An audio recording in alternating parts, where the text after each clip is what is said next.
Chapter 1076 Temple of God of Darkness. When the old woman teleported herself, Michael was taken aback in surprise. He had never anticipated a frail and seemingly weak old woman to execute teleportation so effortlessly. What caught him off guard even more were her parting words.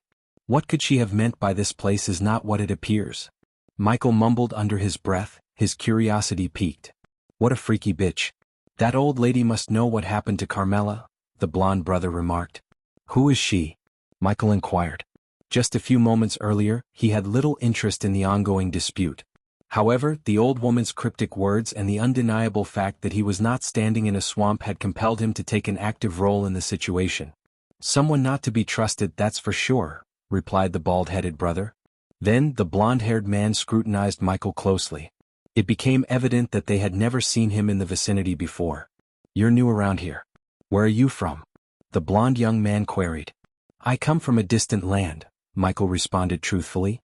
Don't tell me you've come seeking her healing, just like all those other outlanders, the bald-headed one snickered, providing Michael with an opening to engage further in the conversation without resorting to falsehood. Thus, Michael played along, feigning interest in seeking healing. You're absolutely right, agreed Michael. In that case, you've just sealed your fate. That old woman is touted as the miraculous healer, and everyone's hanging on to her every word, the bald-headed young man added with a hint of sarcasm. It was evident that both brothers were deeply skeptical of the old woman's supposed healing prowess and held a strong aversion towards her. Well, it's been an interesting encounter. Thanks for not siding with her back there, even though she'll likely complain about it when you visit her healing abode. If you need a place to rest, our village is located directly to the north from here, the blond young man offered, gesturing in the direction of the north. We need to find our cousin.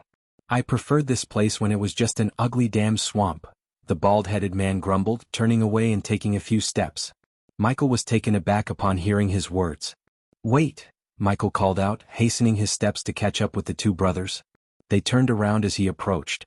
Did you say this place was a swamp? Michael inquired, his curiosity piqued. Yeah, it used to be the Misty Swamps. Now look at it, turned into this vibrant valley by that damn old woman, the bald-headed young man replied with a trace of bitterness. She must have employed some seriously powerful magic to transform a swamp like that, Iag whispered, her words barely audible. By any chance, do you know of any nearby temples? Michael inquired.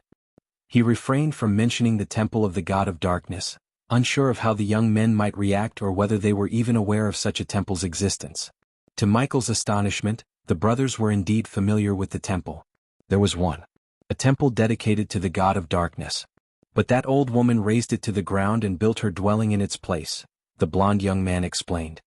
His brother chimed in with a snicker. She branded the God of Darkness as evil, claiming it kept this place a swamp and attracted monsters. Yet, in my opinion, people weren't vanishing when that so-called evil temple stood there. He muttered the word evil in a hushed tone, punctuated by a derisive chuckle. But ever since she took over and transformed this place, everything has gone horribly awry. Sadly, no one believes us. The entire village stands by her, the bald-headed one grumbled. The blonde-haired brother sighed softly in response. You can't really blame them. She did convert this place into a vibrant valley. Merchants flock to our village now, filling our coffers with gold, the blonde-haired one reasoned. Is there any chance that the disappearances of the villagers and your cousin aren't linked to the old woman? Michael inquired. I don't know. We just want our cousin back. The blond young man replied with a heavy sigh, his voice wavering as his eyes welled up. The bald-headed man comforted his brother and then turned to address Michael. Whatever you're dealing with, we hope you find the help you need. We understand the feeling of helplessness all too well, the bald-headed man added, his voice tinged with empathy. The quest, Mystery of the Misty Swamp, has commenced. Find badass points. The mystery behind the disappearances in the Misty Swamp. Upon completing the quest, the host will receive 1 million badass points. Unexpectedly, Michael heard the system's voice resonating in his head. To his surprise, the system had initiated another quest, a new functionality of the system. Let me give you a hand in your search. 3 heads are better than 2, Michael offered, extending his assistance to the brothers. Michael had several reasons to offer his help to the brothers.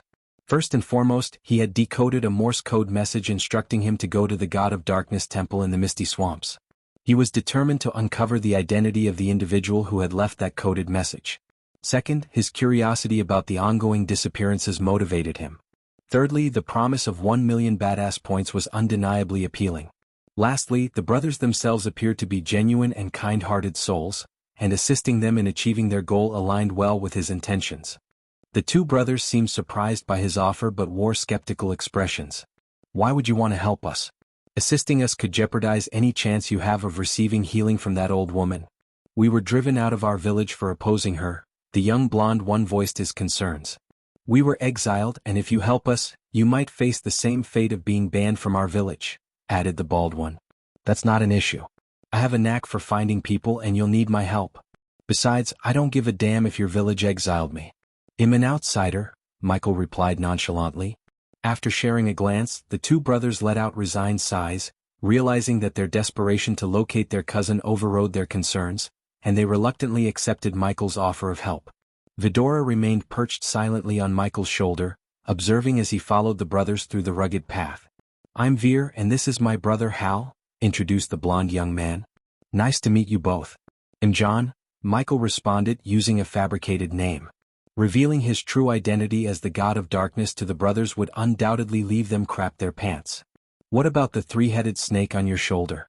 We've never seen its kind in this part of our land, Hal inquired as he guided Michael along the dirt path.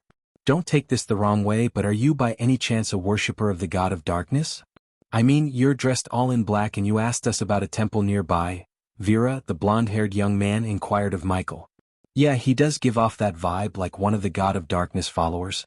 He even has a three-headed pet on his shoulder just like the statue in that temple, Hal chimed in, catching Michael off guard. You've seen the temple? Michael asked. Yeah, when we were kids. Carmela, some of our friends, and I used to sneak into the temple. There was a statue of the god of darkness and his pet Hydra inside, Veer recalled with a nostalgic smile. It's rare to come across worshippers of the god of darkness. Are you one, John? Hal inquired. Not really. I just like to wear black clothes, Michael responded casually, deciding there was no need to reveal his true identity as the god of darkness himself. As their conversation continued, Michael led the way to a small stream, crossing it over a quaint bridge. Once they were on the other side, a picturesque garden and a cozy cabin with a creaking windmill came into view. That's where the old woman lives, Michael pointed out, indicating the cabin. As they approached the cabin, a sudden commotion caught their attention. A small figure with vibrant red hair and a rather prominent nose came bounding towards them. The halfling's expression was a mix of annoyance and concern as he addressed the two brothers with a shrill voice. You two. What are you doing here again? The halfling yelled, his voice high-pitched and agitated. Lady Griffey explicitly said she doesn't want to see you both, and she's extremely upset with your constant presence. Michael observed the scene with intrigue, both surprised and amused to encounter a halfling in this land. He watched as the halfling continued to admonish the brothers, his gestures animated and his demeanor remarkably authoritative for someone of his stature. Despite the halfling's tirade, Michael remained composed, his expression neutral as he silently assessed the situation. The halfling's tirade continued unabated, his words flowing with a mixture of frustration and anger. The two brothers, however, seemed determined to get their point across, and their voices rose in protest. We need to speak with Griffey. It's important, the bald-headed brother demanded, his face etched with a mixture of concern and desperation. His blonde-haired counterpart chimed in, We're not leaving until we talk to her. Carmela's life might be in danger. Just as the tension was escalating, chaos erupted in an unexpected fashion. Vidora suddenly lunged forward, her serpentine form striking with remarkable speed. Her three heads darted towards the halfling, and Iag's sharp teeth found purchase on the halfling's neck. A shriek of pain echoed through the air as the halfling's screams reverberated, mixing with his frantic curses. Michael, the two brothers, and even the old woman's cabin seemed frozen in shock. The scene unfolded so abruptly that they could hardly believe their eyes. What in the blonde brother began, his voice a mixture of astonishment and confusion. The halfling's face turned an alarming shade of red as Iag's bite took its toll. His arm flailed, swatting at Vidora in a desperate attempt to free himself from her grip. In the midst of the chaos, his hand rose menacingly, poised to strike Vidora across her scaled head. But before the halfling's hand could make contact, Michael moved. A swift kick landed solidly on the halfling's side, and the impact sent the small figure flying. He crashed into a nearby tree, the force of the blow leaving him momentarily stunned. Enough, Michael's voice cut through the air, firm and commanding. His dark eyes bore into the halfling, his expression unwavering. The halfling groaned, writhing on the ground in pain, his anger momentarily overtaken by shock at the unexpected turn of events. "We're leaving," Michael stated firmly, his tone conveying a mix of authority and urgency. He quickly assessed the situation, realizing there was more to Vidora's actions than met the eye. Turning his attention to the two brothers, Michael's voice was composed yet compelling. "Come with me," he instructed, his words carrying an air of leadership. The brothers, still taken aback by the unexpected turn of events, hesitated only for a moment before falling in line behind Michael. As they hurried away from the scene, the halfling's fury erupted anew. Shouts and rocks were hurled their way, some of the rocks finding their mark and striking Michael in the back. As they moved away from the scene, the halfling's shouts faded into the background like distant echoes. As they distanced themselves from the cabin, Hall's emotions swung between astonishment and anger, his frustration finally boiling over. "What the fuck was that, John?" he bellowed, his voice dripping with rage. Michael's composure remained unshaken, even in the face of Hall's outburst. The two brothers watched in surprise as the three-headed snake on Michael's shoulder nuzzled against his ear, a peculiar interaction that almost seemed like a form of communication. Amid the intensity of the moment, Michael's voice cut through the air, his words carrying an unexpected revelation that left the brothers stunned. "That halfling we encountered back there. He might not be a halfling at all." Michael's statement hung in the air, hanging heavy with implications that neither of the brothers could have foreseen. Chapter 1077 Deepening Mystery of Misty Swamps. The two brothers found themselves utterly bewildered and perplexed by Michael's cryptic words. Meanwhile, Michael led them away from Lady Griffey's cabin, stopping behind a tree strategically positioned to grant them a view of the house while also shielding them from the halfling's outbursts. "You've lost your mind, he's definitely a halfling," protested Hal, his impatience making his voice tense. Veer, however, furrowed his brow, looking at Michael with a mixture of curiosity and uncertainty. "We know him. His name is Poppy, the assistant of that old woman," Veer explained. "If I'm wrong, which rarely happens, I'll apologize to the halfling.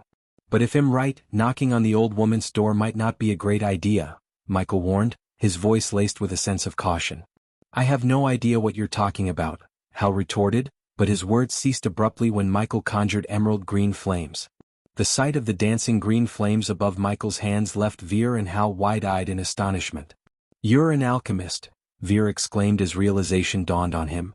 However, instead of elaborating, Michael swiftly summoned a collection of ingredients into his other hand and cast them into the flames. With another gesture, he produced a vial containing crimson-red blood. "This is pure halfling blood," Michael revealed, eliciting shock from the two brothers. Their gazes remained fixed on Michael, their expressions unflinching. "What I'm creating is a potion that will confirm whether we encountered a real halfling or not," Michael explained as the essence of the alchemical components had added formed into floating beads above the flames. Gradually these beads merged, resulting in a light green potion. "A drop of this potion will turn pure halfling blood blue," Michael informed them, his focus on the liquid suspended above the flames. Upon his command, a single drop descended into the vial of halfling blood in his other hand. True to Michael's assertion, the blood instantaneously changed to blue. Thanks to his subordinates, he possessed blood samples from every race, from humans to orcs. He had never anticipated that having halfling blood would be useful, but he trusted Vidora's instincts and Sarbah's sense of an ancient evil presence around the halfling they had encountered. "Now let's test Poppy's blood," Michael announced, his gaze shifting to Vidora perched on his shoulder. The two brothers couldn't help but notice the three-headed snake. One of the snake's heads, the one that had bitten Poppy, opened its mouth to reveal its fangs. To the astonishment of Hal and Veer, blood dripped down, falling into an empty vial suspended in the air. "It's time for the truth," Michael declared, his tone resolute as he placed a drop of the green liquid into Poppy's blood. Veer and Hal stared at the vial, their attention unwavering. Their astonishment reached new heights when the blood transformed into a putrid black liquid. "What does this mean?" Veer murmured, the overwhelming mix of shock, confusion, and disbelief clouding his thoughts. "Halfling," Michael stated matter-of-factly. "This is all." Veer began to say, only to be cut off by Michael's. "Well, it seems that whatever Poppy is, he most certainly isn't a halfling," Michael stated matter-of-factly. "This is all." Veer began to say, only to be cut off by Michael's intervention. "Deep down, both of you suspected something was off about the old woman, didn't you? This might be your only chance to uncover her true nature and save your cousin," Michael stated, his voice adopting a serious undertone. Caught in the grip of shock, Hal finally managed to find his words, his disbelief evident. "Who are you really?" he asked, struggling to reconcile the image of the seemingly ordinary young man they'd encountered moments ago with the alchemist standing before them. "Not going to lie, but I'm the one who can help you find your cousin," Michael replied candidly. Still reeling from the revelation, the two brothers attempted to absorb the information. Veer took a deep breath and ventured to ask, "So what do you think Poppy is?" Michael's response carried a hint of uncertainty. "Something we haven't encountered before." Just as Veer observed the three-headed snake nuzzling at John's ear again, Hal interjected with skepticism, "Tell me that three-headed snake didn't just talk to you." Michael's laughter broke through the tension, easing the atmosphere around them. "They're special, yes. But let me ask you something, how long did it take to transform the misty swamps into this beautiful valley?" "About 4 months, Veer confirmed, recalling the timeline. "Do you really think that such a dramatic transformation could occur in such a short span of time without the use of magic?" Michael inquired. Surprising even themselves, the two brothers had posed the same question to their village elder. However, their inquiries were met with stern warnings from the villagers, who fervently supported Griffey, the woman responsible for the valley's enchanting change. "We asked that same question. But the villagers yelled at us, and even Carmela, she started to act oddly after being around the old woman," Hal explained. "How strangely?" Michael inquired, his commanding aura and demeanor causing the brothers to find solace and trust in him, leading them to open up more freely. Sneaking out in the middle of the night, speaking about her deceased brother during her sleep. Even sleepwalking, though she claimed not to remember any of it, Veer shared, the weight of concern evident in his voice. "Have either of you attempted to follow her during the night?" Michael inquired, his curiosity piqued by the unfolding mystery. "We tried, but she always managed to slip away from us. But there's one thing we're certain of, she frequently visits Griffey during daylight hours," Hal explained. "So, all leads point to Griffey, and she has a helper posing as a halfling," Michael mused, rubbing his chin thoughtfully. "Let's take a closer look at her residence," Michael suggested. "But you just led us away from there," Hal protested, but his objection was swiftly met with the sight of Michael summoning drones with a mere flick of his wrist. "What are these?" Veer and Hal gazed upward, marveling at the hovering drones that appeared before them. Michael commanded the drones to approach Griffey's house, holding a glass mirror that seemed to play a role in the process. "Whoa, is this?" Hal's voice trailed off in astonishment as he saw the surrounding area, but through the drone's aerial perspective displayed in the mirror.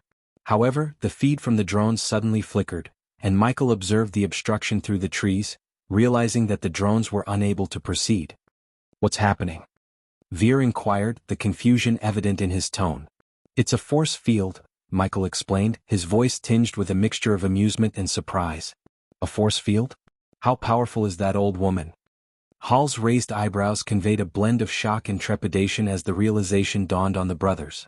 Acting swiftly, Michael willed the drones to return to him and, with another gesture, caused them to vanish into his system's storage. "I believe Griffey is far from being an ordinary village healer. You two are right about her. She is definitely hiding something," Michael declared, confirming the brothers' instincts. "What should we do now?" Veer inquired, uncertainty creeping into his voice. Rather than offering an immediate response, Michael regarded the two brothers with a peculiar smile forming on his lips. "Do you really want to find your cousin Carmela and be willing to do whatever it takes?" Michael asked. "Yes," the brothers replied in unison, their determination to rescue their cousin unwavering. "Good. Because this might get bloody," Michael chuckled. "Wait here for me," Michael instructed. Before the brothers could voice any objections, he walked around the tree and headed straight back toward Griffey's residence, his intent resolute. As Michael walked back towards the tree, the halfling noticed his approach and erupted into a tirade of shouting, accompanied by a string of foul language. You bastard. You think you can just come back here after sucker kicking me? I'll take you down, you son of a bitch. Get any closer and I'll tear you apart." The halfling yelled, his face contorted in anger. "And you damn snake. Bit me like a coward." He directed his fury not only at Michael but also at the three-headed snake on Michael's shoulder, hurling curses at it for the bite it had inflicted earlier. Despite the onslaught of profanity and aggression, Michael remained remarkably composed. He raised his index finger to his lips, signaling the halfling to quiet down. But the halfling was beyond reason. He continued to shout and throw rocks at Michael in a futile attempt to drive him away. However, in a swift and unexpected move, Michael lunged forward, seizing the halfling by the neck. The halfling's shouting was cut off abruptly, replaced by a choked gasp of surprise and fear. With deft precision, Michael extracted a syringe from his pocket. The halfling struggled against Michael's grip, his face reddening as he fought for breath. "You think you can just shut me up, you bastard?" The halfling wheezed, his voice strained. Michael's gaze bore into the halfling's eyes, his expression calm. Without a word, he plunged the syringe into the halfling's neck, injecting him with a paralyzing poison. The halfling's body went limp, his eyes widening in shock as the poison took effect.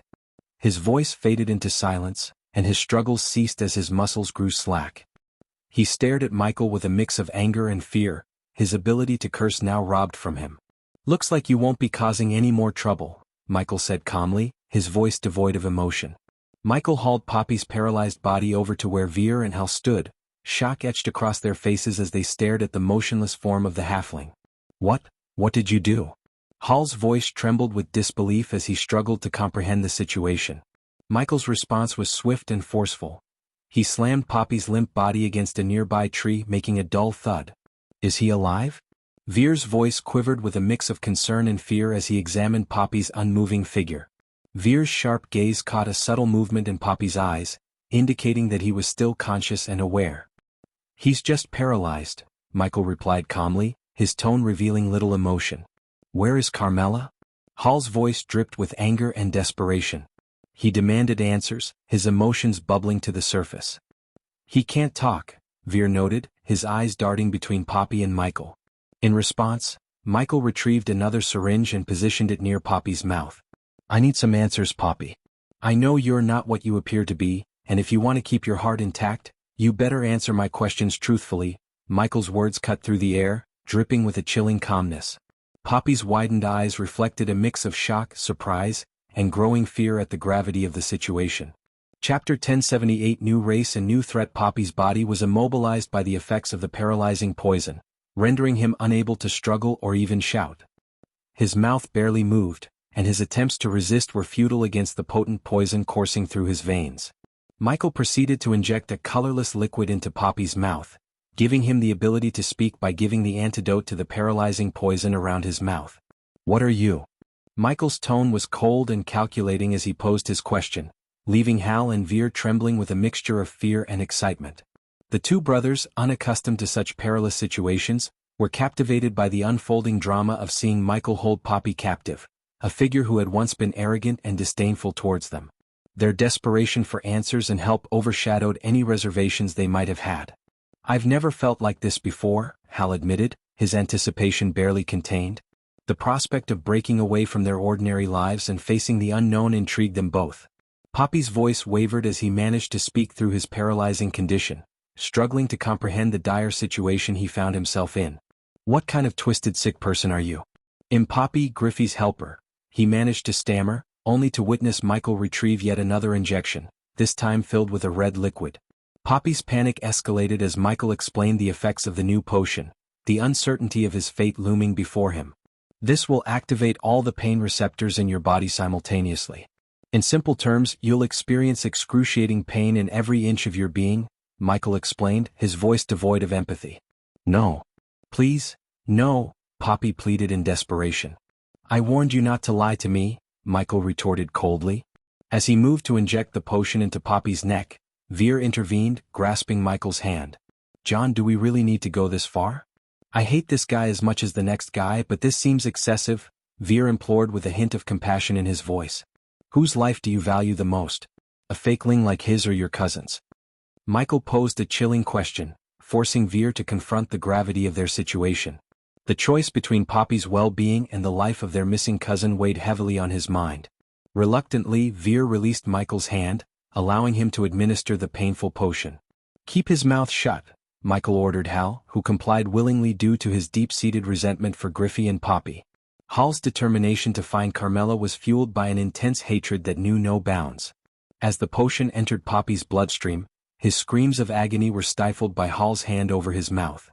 "Piece of shit," Hal cursed through gritted teeth as Poppy's pain-fueled bite struck his hand. "Stop biting if you're ready to tell the truth," Michael commanded, his icy gaze fixed on Poppy. Although Poppy attempted to maintain his resolve, the excruciating pain chipped away at his defenses. He eventually ceased biting Hal's hand as Hal slowly withdrew it. You three have no idea what you're getting into," Poppy rasped, his words punctuated by labored breaths. "I've heard that line countless times," Michael remarked, his tone laced with cynicism. "Now, unless you want me to administer another potion, one far worse than this, tell me who you truly are and what your intentions are," Michael demanded, his voice turned colder. Poppy's fear was palpable, his eyes darting around in a frantic search for an escape from his dire predicament. The fear and uncertainty that flickered in his eyes were unmistakable to Michael. "I'll ask you one final time," Michael reiterated, his tone unyielding as he retrieved yet another syringe. This time the syringe contained a crimson-red liquid. "What's this one for?" Hal inquired, his curiosity piqued by the new concoction. "He doesn't want to find out, trust me," Michael replied with a sardonic grin, directing his gaze towards Poppy. In the face of the impending threat, Poppy's resolve began to crumble. Michael's actions spoke louder than words, prompting him to yield to the pressure. "I am a bloodling." Poppy's voice wavered slightly as he responded, sending a shock through Veer and Hal. "A bloodling? What is that?" Veer questioned, his confusion mirroring the unfamiliarity of the term. "Is this your true form?" Michael inquired, his gaze piercing through Poppy. "No," Poppy admitted, his voice trembling with a mixture of fear and resignation. "Reveal your true form and I promise you I'll release you," Michael offered, his words carrying a genuine undertone. The proposition held a glimmer of hope that resonated with Poppy. However, Veer and Hal were equally taken aback by Michael's actions, particularly as he proceeded to inject Poppy with the new crimson-red liquid. The paralysis already coursing through Poppy's body rendered him oblivious to the needle's puncture. "Give me the antidote for my paralysis," Poppy growled, his frustration evident. Michael acknowledged his demand and retrieved a syringe filled with colorless liquid. As the liquid flowed into his bloodstream, Poppy experienced the gradual return of motor control. He clenched his hands and flexed his legs, testing his newfound mobility. "Try anything funny and it'll crush you like a bug," Michael's cold words resonated as he released his grip, allowing Poppy to fall to the ground. Poppy scanned the trio of men before him, feeling particularly unnerved by the figure in dark robes. "Go ahead, reveal your true form," Michael urged. He lunged at Michael in a desperate attack. However, he had severely underestimated Michael's reflexes. Yet Poppy had his own plans. Swiftly conjuring a blood-red sword, he lunged at Michael in a desperate attack. However, he had severely underestimated Michael's reflexes. In a single fluid motion, Michael delivered a powerful kick to Poppy's chest, propelling him into the tree. Michael's boot pressed onto Poppy's neck, immobilizing him once again. "I told you," Michael's voice remained chillingly composed. Despite Poppy's attempts to retaliate, even managing to swing his dagger, Michael deftly disarmed him with a swift kick. Veer's hesitation lingered as he watched Michael's ruthlessness unfold. Although harboring no sympathy for Poppy, he struggled to witness a living being subjected to such merciless treatment. "John?" Veer's voice wavered with concern, his eyes locked on the struggling bloodling. "Don't worry. He will show his true self soon," Michael replied calmly, tightening his grip and applying more pressure to Poppy's throat. Poppy's struggles intensified under Michael's unyielding boot on his neck. His curses grew more fervent as his face paled, and he gasped for precious air. "He's dying," Hal's voice trembled as he observed Poppy's dire state. "You don't have much time," Michael coldly remarked, his grip remaining firm. Suddenly, a primal roar erupted from Poppy's lips, resonating through the forest. His body contorted as a transformation gripped him. His fair skin took on a sickly dark green hue, while his nails elongated into sharp, claw-like appendages. His eyes turned a menacing blood red, and his teeth morphed into vicious, shark-like fangs. As Poppy's monstrous form stood before them, the truth of his identity was laid bare. The confrontation had led to an unsettling unveiling, increasing the tension and mystery surrounding their quest. Well, look at this ugliness," Michael commented with a touch of amusement. As Poppy's true form was unveiled, Michael lifted his boot off Poppy's neck. "You've stirred up a hornet's nest that will burn you to the ground. You three are fucked," Poppy shouted, his anger palpable. With his newfound appearance, he dashed away from Michael, his path leading straight toward Griffey's home. "He's escaping." Hal's panic was evident in his voice. However, Michael let out a chuckle. "Let him go. It's time we pay another visit to Griffey. Cracking his neck nonchalantly, Michael began to move toward Griffey's home with measured steps, his demeanor composed and unwavering despite the escalating mysteries and dangers that surrounded them. Michael led the way, flanked by Hal and Veer as they approached Griffey's home. Meanwhile, Poppy sprinted toward Griffey's home, casting glances over his shoulder at Michael and the brothers. His bloodshot eyes were filled with fury, and he couldn't resist hurling curses at the tree as he passed by. "Stupid motherfucker thinks he's clever, huh?" Poppy muttered through gritted teeth, his voice a venomous snarl. "They'll show him, and that fucking snake too." His breath was ragged, a mixture of pain, rage, and fear fueling his desperate flight toward the one place he thought could offer refuge. Yet, his curses and insults remained constant, each step echoing with his seething hatred for the group behind him. As he neared the entrance of Griffey's home, Poppy's heart raced faster. "Fucking assholes. I'll rip you apart, you motherfucking son of a bitch." Poppy's voice was a mixture of rage and desperation as he continued to curse and swear at the group. Ignoring the torrent of curses from Poppy, Michael strode forward and entered Griffey's home. After a few moments, they arrived at Griffey's doorsteps. "It's locked," Hal reported after trying the knobs with no success. "It's not." Michael couldn't help but snicker at the situation. With a confident grin, he raised his foot and delivered a powerful kick, sending the door swinging open. The forceful entry earned Michael a surge of satisfaction, triggering a sense of nostalgia from his mortal experiences. A fleeting memory of his time in the mortal realm flitted across his mind. Ding. Congratulations to the host for successfully being a badass. The reward is 5,000 badass points. Stepping inside, Michael found himself in a cozily decorated house, exuding an air of magic and charm. Everything was crafted from wood and neatly arranged, and a warm fireplace added an extra touch of enchantment to the surroundings. The atmosphere reminded Michael of a place straight out of a fairy tale, filling him with a sense of wonder and curiosity. Upon entering the house, Michael's gaze fell upon Griffey positioned by the window, her back turned to him as she peered outside. Leaning against a sofa, she exuded an air of nonchalance, with Poppy standing at her side. "Look, it's them. Kill them." Poppy's voice brimmed with unchecked anger, a surge of fury in the face of their presence. "Poppy, calm down." Griffey's voice, contrasting Poppy's agitation, resonated with a composed tone as she turned the sofa to face the room. Yet, her attempt at serenity was short-lived when she found herself face-to-face with Michael. "It's you again," she remarked, an air of annoyance tinging her words.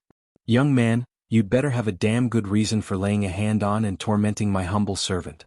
"Quit the theatrics, old woman," he retorted sharply. "He's a bloodling posing as a halfling. So what exactly are you?"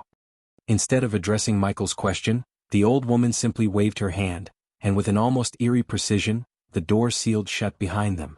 Hal, driven by a sense of urgency, hurriedly rushed to the door, attempting to pry it open, but its obstinance defied his efforts.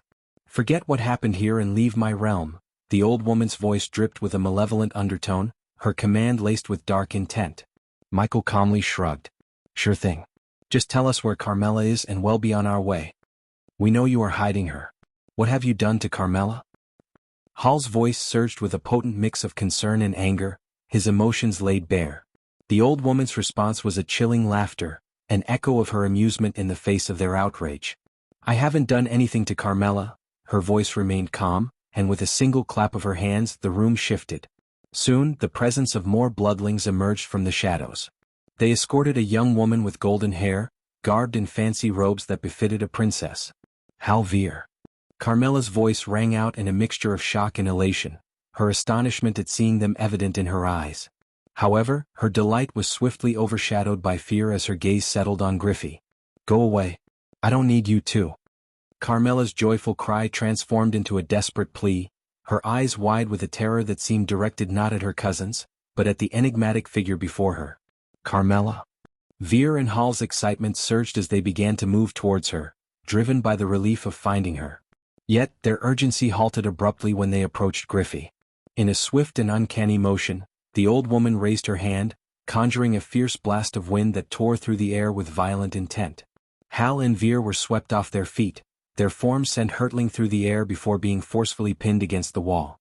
"Now you are going to pay for everything you have done, young man." Griffey's voice, once calm and collected, took on an otherworldly resonance, transforming into a gruff and thunderous growl that seemed entirely incongruent with her fragile frame. The voice was ancient, bearing a malevolent power that sent shivers down the spines of all who heard it. Chapter 1079. Facing an ancient monster. The old woman's lips curled into a sinister snicker as she addressed Michael, her tone dripping with a chilling mix of mockery and threat. "You shouldn't have poked your nose into matters that don't concern you, young man." An uneasy silence gripped the room as her words lingered, heavy with threat. Suddenly, the atmosphere twisted with shock as the old woman underwent a grotesque transformation. Her frame contorted, skin turning ashen and leathery like decay. Unnaturally hunched, she surged to 8 feet, her limbs stretching into razor claws. "Finally showing yourself, huh?" Michael sneered inside. A putrid stench pervaded, maggots wriggling from her skin. Once benign eyes turned into seething hollows, while jagged rotted teeth jutted from her twisted mouth. The monstrous form defied nature's bounds, a maelstrom of horror that submerged the room in fear. "By the gods!" Veer's voice cracked with shock, his face a mask of horror. "Holy, what is that?" Hall's voice trembled, his disbelief bordering on terror. Carmela's cry mixed with their astonishment, her voice a desperate plea laced with fear. "No, please. Spare them." The monstrous being, her form contorted and twisted beyond recognition, shot Carmela a malevolent glare. "You will pay for what your cousins have done," her voice, a guttural growl, foretold of unfathomable cruelty. With a swift, ominous wave of her clawed hand, a vicious gust of wind surged forth, shrouding Carmela in a maelstrom of energy. In the blink of an eye, Carmela vanished as if swallowed by the wind itself, leaving her cousins in shocked silence. Their cries were stifled, replaced by an eerie emptiness that settled over the room. The monstrous form turned its gaze back to Michael, its hollow sockets seething with a malevolence that transcended the boundaries of the natural world. Its voice, a disturbing amalgamation of the old woman's and something more sinister, dripped with mockery and taunt.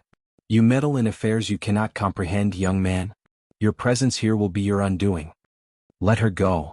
Veer's voice quivered with rage and desperation, his eyes burning with a fierce determination. "Release her now." Hall's cry echoed his brother's sentiment, his voice marked by a fierce urgency.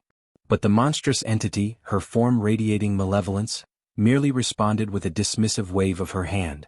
In that moment, veins of darkness erupted from the very walls, snaking forward like serpents of shadow.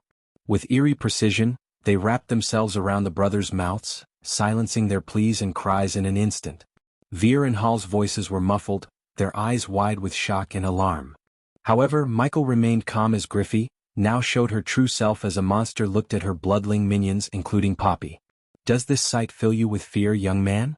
Griffey's voice dripped with a sinister curiosity, her lips curling back to reveal a long, slithering tongue. A yearning hunger tainted her tone, a thirst for the anticipation of a fresh victim.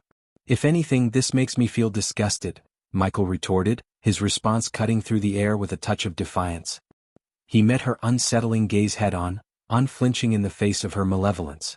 The old woman who turned into a monstrous being seemed taken aback by his retort, a momentary flicker of surprise crossing her grotesque features. "I'm not one to indulge in body shaming," Michael continued with a sigh, his voice carrying an exasperated edge. "But my God, you've really outdone yourself in the ugly department." The unexpected jab seemed to strike a nerve, a mixture of disbelief and anger flashing across the creature's hollow eyes. "Let's see if your actions can back your words." "My minions, go bring him to my feet," Griffey commanded, her voice laced with a twisted blend of authority and anticipation. The bloodlings, each standing around 3 feet tall, swiftly responded to her orders.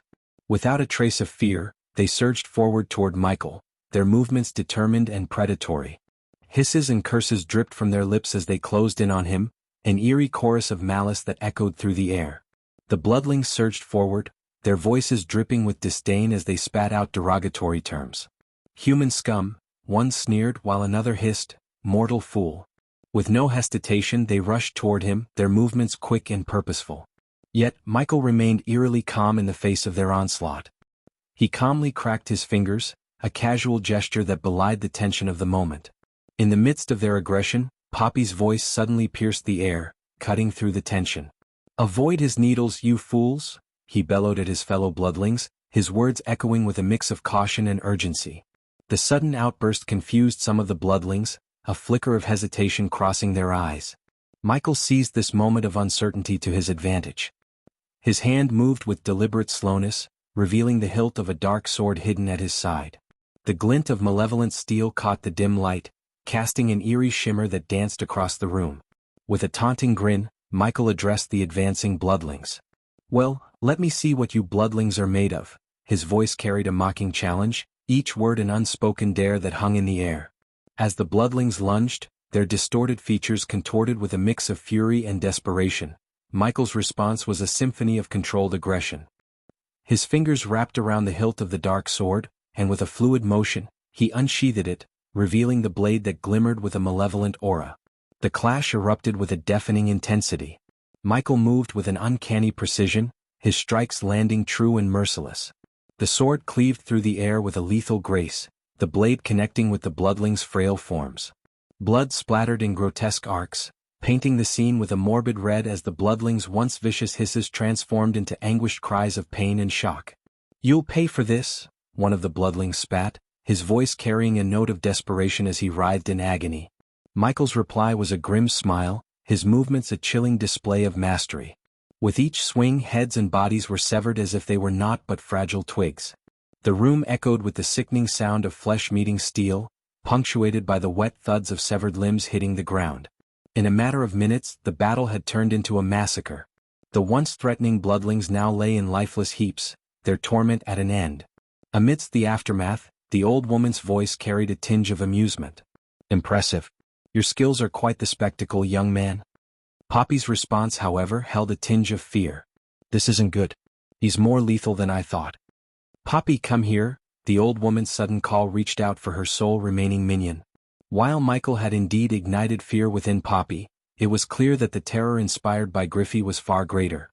With his tiny legs carrying him swiftly, Poppy rushed to Griffey's side, his posture stiff and obedient like a soldier answering a superior's command. "Yes, Griffey." Poppy's voice rang out, his tone an eager mix of compliance and loyalty as he stood at attention. Yet the unfolding scene took an unexpected and horrific turn, jolting Michael's senses. The old woman's hands darted forward to snatch Poppy without warning. Michael watched in shock as Griffey's mouth stretched wide open, a chilling grin that seemed to defy the limits of human anatomy. "What the?" Iag's exclamation echoed the shared astonishment, her widened eyes mirroring Michael's disbelief. As Griffey's jaws unhinged like that of a python, a wave of horrified realization crashed over them. "What are you doing?" "No. Don't." Poppy's desperate screams tore through the air, but their frantic pleas proved futile. In a nightmarish tableau, the old woman's rotten teeth clamped down with a sickening crunch, obliterating bones and resistance alike. Michael winced at the grisly sounds that followed, the repulsive symphony of bones being shattered and devoured. The sight, even in the dim light of the room, was undeniably grotesque, a grotesque display that seared itself into Michael's memory. Michael's revulsion was palpable as he witnessed the gruesome spectacle unfold before him. He couldn't help but voice his thoughts, his tone a mix of horror and disgust. "That's beyond disgusting." The old woman's laughter erupted, a macabre sound that seemed to dance on the edge of madness. "Oh, my dear boy, you've only just glimpsed the beginning of horror," she retorted, her tone a chilling melody of mirth and malice. Her eyes bore into his, their depths swirling with a sadistic amusement. "And as for your dear Carmela," she continued, a sinister grin twisting her already grotesque features, "she too shall meet the same fate. A fate she cannot escape." Her words dripped with a wicked satisfaction, each syllable laden with a cruel certainty. "Her essence will blend into a savory soup, an offering to my insatiable hunger," the old woman declared. "Ah, the taste of innocent flesh," she mused, a morbid nostalgia tainting her tone. "The most potent drug in all realms, young man. It surpasses any sustenance, offering a feast for both body and soul." Chapter 1080 Deaths of Michael's worshippers. The old woman's twisted amusement seemed to fuel her power. With a wave of her clawed hand, she conjured a spell that crackled with dark energy. The air itself seemed to twist and writhe as the spell materialized, a sinister vortex of shadows that swirled around her fingers before being unleashed. As the spell surged forth, it morphed into an ethereal entity, its form an amalgamation of writhing tendrils that dripped with malevolence. The room trembled as the spell wove its tendrils into the very fabric of reality, its ominous aura casting the surroundings into an eerie gloom. Amidst this chaos, the old woman's voice cut through the room. I wonder, young man, how 3 promising young men such as yourselves would taste, she taunted, her words dripping with a blend of sadistic curiosity and hunger. With a wicked grin, she unleashed the spell's concentrated malevolence, a searing torrent of energy hurtling towards Michael. But Michael was prepared. In a swift motion, he raised his arm as the black shield retracted from his forearm. The shield absorbed the oncoming spell with a sickening sizzle, the dark tendrils intertwining and dissipating into nothingness upon impact. The old woman's laughter echoed, amusement dancing in her hollow eyes. Impressive, she purred, her voice tinged with an unsettling admiration. Seems you're not as defenseless as your friends. Pity though. I do so enjoy the spectacle of watching my prey squirm. As the remnants of the dissipating spell faded away, Michael's laughter echoed through the room. Griffey, taken aback by his reaction, posed a question that dripped with malicious curiosity. My preys normally go insane, but not this soon. What's so funny, young prey? Michael's grin remained unwavering as he met her gaze. Have you not heard that you shouldn't eat everything you pick from the ground? He retorted. A puzzled frown creased Griffey's forehead, and a soft chuckle emerged from Iag, who perched atop Michael's shoulder. Michael continued, his voice a casual, dark amusement. You never know what it would do to your stomach. With a snap of his fingers, the room was engulfed in a burst of dark green mist. Griffey's form disintegrated, her once menacing presence vanishing in an instant. Veer and Hal, no longer pinned by the tendrils, dropped to the ground, their expressions a mix of disbelief and shock. What just happened? Veer's voice quivered as he spoke, his fear still palpable. The silence was broken by Michael's nonchalant reply. Simple chemistry. His calculated move became clear. Poppy's final injection had contained the blood tonic. As Griffey devoured him, the unsuspecting monster ingested a ticking time bomb, a bomb that Michael had detonated with a mere snap of his fingers. As Griffey's demise settled, Hal and Veer turned their focus to their cousin's whereabouts. Their frantic search led them to overturn furniture and rummage through the house in their desperate quest to find Carmela.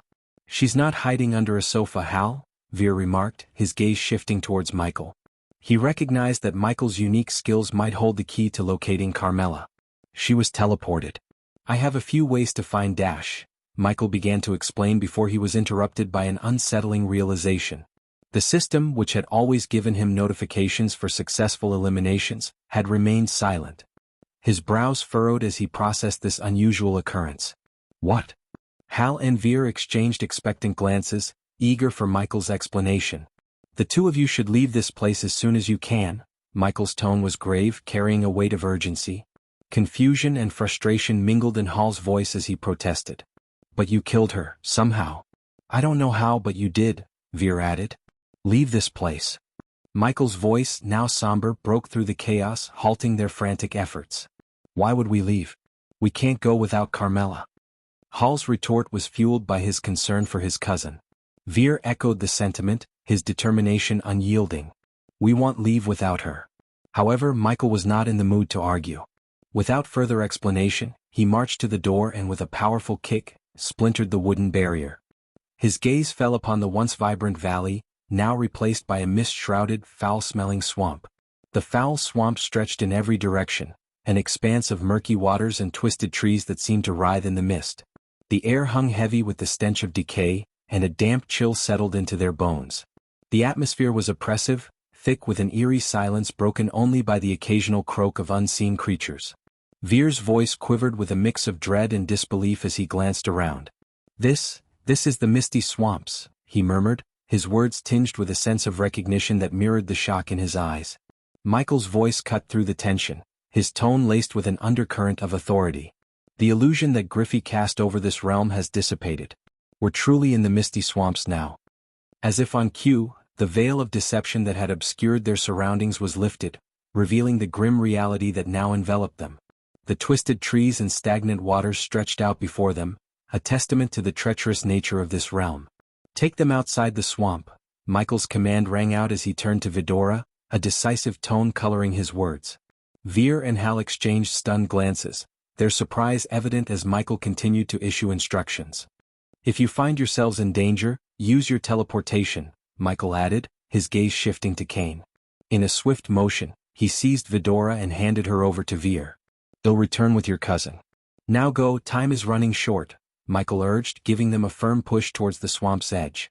Without further delay, he turned away and re-entered the house, his determination unyielding. Before Veer and Hal could formulate a response, the world around them shifted. Michael's decisive actions triggered a series of events. A stomp on the floor, a resonant crash, and the ceiling above the entrance collapsing in on itself. Their path back was sealed off, and they were now separated from the mysterious protector who had plunged into the depths of the house. Inside the house once more, Michael's attention refocused on the task at hand. He made his way to the spot where Griffey exploded, his senses attuned to the lingering remnants of her presence. "Where are you hiding?" Michael's question carried a mixture of determination and curiosity, the voice of a predator seeking out its prey. As the god of darkness, his heightened senses allowed him to perceive the faint traces of Griffey's energy still lingering in the air. With a swift motion, Michael activated the X-ray eyes, granting himself enhanced vision. His gaze swept over the surroundings, revealing hidden details. To his surprise, his sight revealed a concealed cave that led deeper into the house. "No time to search for hidden mechanisms," Michael muttered to himself, his tone laced with a mix of wry amusement. He wasted no time, channeling his immense strength into a single kick that shattered the sturdy wall as if it were mere eggshell. The opening of the cave was exposed, and a gust of air rushed forth, carrying with it the putrid scent of death and decay. Pressing his chest, Michael activated his dark armor. The black armor unfurled, a living metal that encased him from head to toe, his figure now concealed within its inky embrace. The skull on his chest erupted in eerie brilliance, twin beams of light emanating from the hollow eye sockets. These luminous guides cast an ethereal glow, cutting through the cavern's darkness as they illuminated his path. The cave's interior embraced Michael with an all-encompassing darkness, broken only by the faint illumination of eerie green moths that fluttered like ethereal spirits. Luminous mushrooms sprouted from the damp earth, casting an otherworldly glow that added to the surreal ambience. As he ventured deeper, the cave seemed to carry the weight of its own history. Faint echoes reverberated in the air, haunting whispers, the ghostly remnants of voices long silenced. "Please, I am begging you for mercy." "Why? Why are you doing this?" "Please, no more. I can't take it." The cave's depths were a repository of anguish, a chilling tapestry of suffering woven by the hands of a sinister entity. The haunting cries that reverberated within the cave fell on deaf ears as Michael remained resolute. Unperturbed by the eerie echoes, he swiftly took action, activating the Antidote Protection Device, APD, to inoculate himself against the hallucinogenic influences that might linger in the air. His swift injection fortified his mind against the insidious effects that the cave's atmosphere might have wrought. As he ventured further into the depths of the cavern, its confines began to expand, revealing a grim tableau. A mound of bones, skulls, and skeletons lay exposed, a macabre testament to the lives that had met their end within this cursed domain. Then a voice sliced through the silence, chilling in its sinister tone. "You are the first human to step into my domain willingly," the voice echoed, resonating through the chamber. Laughter, dripping with malice, followed the voice's initial proclamation. "An ancient being like me possesses a multitude of forms and powers, young prey," Griffey's voice continued, its presence casting an ominous pall over the exchange. "Why not reveal yourself and face me directly like a true monster?" Michael inquired, his tone steady as he ventured deeper into the heart of the cave. "Why would I hasten this exhilarating dance between us? It has been centuries since I've experienced something quite like this," Griffey's chuckle echoed, carrying the undertones of wicked delight. Michael, however, was not content to merely play the role of the hunted. "I heard you constructed your home over the temple of the god of darkness. Care to share your motivations for that, bad girl?" He taunted, his words dripping with a sinister edge. "The god of darkness? The false god? Surely you don't count yourself among his devotees?" Griffey's response was laced with a sardonic sneer. "False god, you say? I beg to differ," Michael retorted with an air of quiet confidence, his voice taking on a low, drawling quality that mirrored Griffey's own. Settling himself upon the bone-strewn mound, he adopted a regal posture, his intent to draw out the secrets that Griffey guarded so closely. However, he wasn't ready to unveil his identity as the god of darkness to Griffey just yet. Instead, he chose to play the role he had set for himself, engaging in this intricate dance of deception and intrigue. "I have enjoyed killing his worshippers. As a matter of fact, you are sitting on top of some," Griffey coldly laughed, enjoying her exchange with Michael. Chapter 1081 Meeting the Executioner of the Pantheon amidst the shadows, Griffey's voice took on a haunting cadence, weaving a bone-chilling tale that resonated with the darkness of her very being. There was an incident, she began, her tone dripping with a cruel reminiscence that sent shivers down the spine. A young man, curious and enamored by the whispers of the temple of the god of darkness. The villagers, fearing he might embrace the worship of that forbidden god, turned to me. A chuckle laden with wicked satisfaction escaped her lips. They believed I held the power to save him from that fate. So they brought him to my dwelling, pleading for his life. Her words held an eerie calmness as she continued her tale. I granted his request, you see. I kept him alive, savoring his flesh bit by bit. His screams, oh, they became my symphony, each note more satisfying than the last. A sense of morbid fascination danced within her voice as she recalled the grim event. He cried out to every god imaginable, including the one he was warned against, the god of darkness. His pleas fell on deaf ears as I feasted upon his agony. Griffey's words dripped with a twisted amusement as she revealed the culmination of her malevolence. When I had consumed every bit of his being, only his bones remained. I spat them out and cast them aside. Then I spun my tale, one of his departure from the village in search of greater knowledge. Her voice was mocking as she recounted the deception she had woven. The villagers believed my lies, so willing to overlook their own fears and suspicions. Fools each and every one of them, for they chose to be deceived. Seated amidst the chilling mound of bones, Michael listened to Griffey's tale with a composed demeanor, his dark armor enveloping him like a shroud of enigma. As her sinister narrative reached its conclusion, he allowed a moment of silence to linger before his own voice cut through the darkness. Your story reminds me of an ancient tale, he began, his tone measured and deliberate. There was once an arrogant hunter, confident in his prowess. He had hunted and claimed victory over countless weak prey, fueling his arrogance. Yet, his arrogance led him to believe he could conquer the ultimate prey, a predator shrouded in darkness and myth. A subtle pause carried a weight of anticipation before he continued. Little did the hunter know that he had walked into the predator's domain. This cunning predator, appearing as a seemingly weak prey, allowed the hunter to close in. Just as the hunter believed he was in control, the predator's true nature revealed itself. Michael's words held a quiet intensity, mirroring the ominous atmosphere of the cave. The predator, masquerading as the very prey the hunter sought, cunningly reversed the roles. With each calculated move, the predator turned the tables, transforming the hunter into the hunted. He let the implications of his story hang in the air, a mirror to the tale Griffey had spun. In the end, the hunter's arrogance was his downfall, his belief in his own invincibility shattered by the reality of his vulnerability. The predator relished in this twist of fate, for the true power lay not in sheer strength but in the art of deception and manipulation. Griffey's laughter echoed through the cavern, a macabre symphony of darkness. Ah, a tale of shifting roles and hidden intentions, she mused in response to Michael's story. But who, I wonder, is the true predator, and who is the unsuspecting prey in this dance between us? Michael's response was delivered with unwavering calmness. The roles will become clear in due time, he stated, his words carrying a hint of enigmatic assurance. As the air trembled with an undercurrent of anticipation, the shadows of the cave seemed to deepen, yielding to the emergence of a figure from the darkness. Michael frowned as a familiar silhouette stepped into view. It was Carmela, yet her presence was different, tinged with an unsettling aura. Carmela's laughter held an eerie edge. It was a haunting sound as a stark realization dawned upon him. Griffey had seized control of Carmela's body. As the truth settled in, Carmela's features contorted, the very embodiment of innocence distorted by malevolent possession. He locked eyes with the twisted gaze of Griffey, now housed within the vessel of Carmela. Surprised to see me, young prey? Carmela's voice dripped with dark amusement, a sinister mockery of Griffey. A sardonic smile danced upon her lips as the tension in the cavern escalated. You see, I've taken quite a liking to this young woman's body.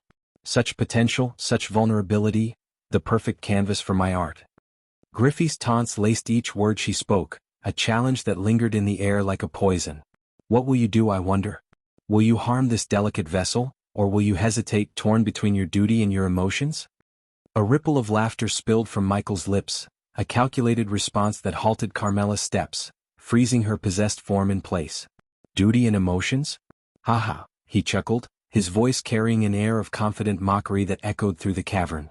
Why in the world did you assume I would be torn between duty and emotions?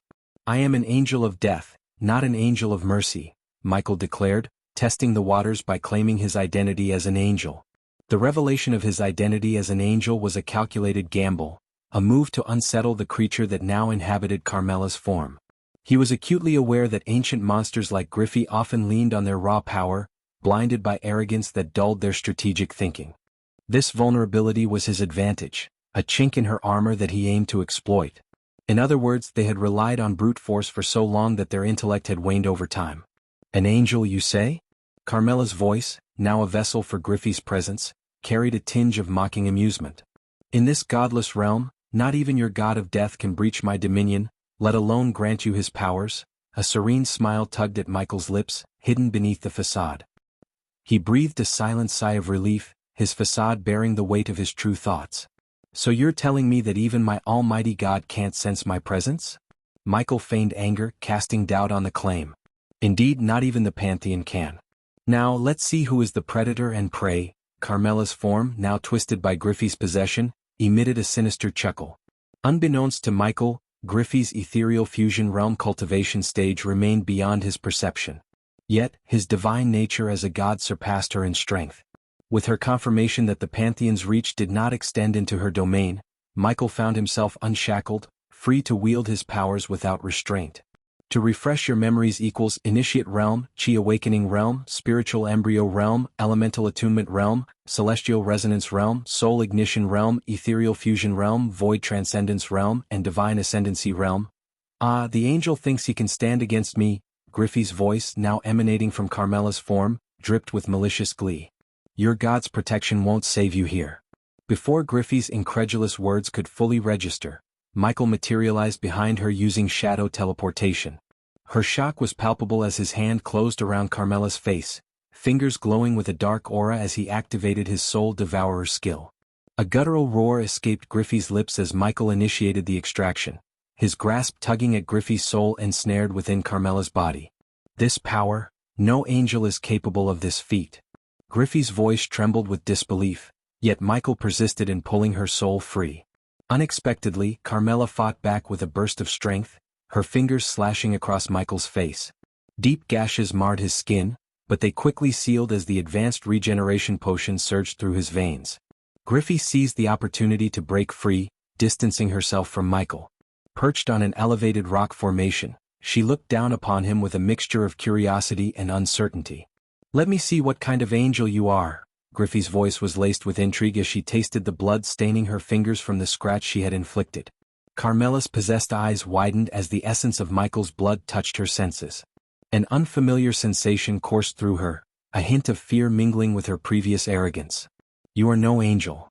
You are a god. Griffey's words trembled with realization, the shock and fear palpable in her tone. With a calculated amusement, Michael savored the shift in power dynamics. Now you understand who's the prey and who's the predator. In an instant he employed shadow teleportation once more, this time materializing behind Carmela. Draven, his ally within the body, took control, restraining her as Michael assumed his position atop her. This body isn't yours to command. Michael's voice dripped with authority as he focused on Griffey's soul within Carmela's body. The power of his soul-eating abilities was honed on extracting Griffey's presence from Carmela's vessel. What kind of god dares to enter my domain? Griffey's voice thundered with rage, her resistance fierce as Michael unleashed the full extent of his powers. Under the weight of his might, Griffey's ethereal form struggled against the inevitable, unable to withstand the force bearing down upon her within Carmela.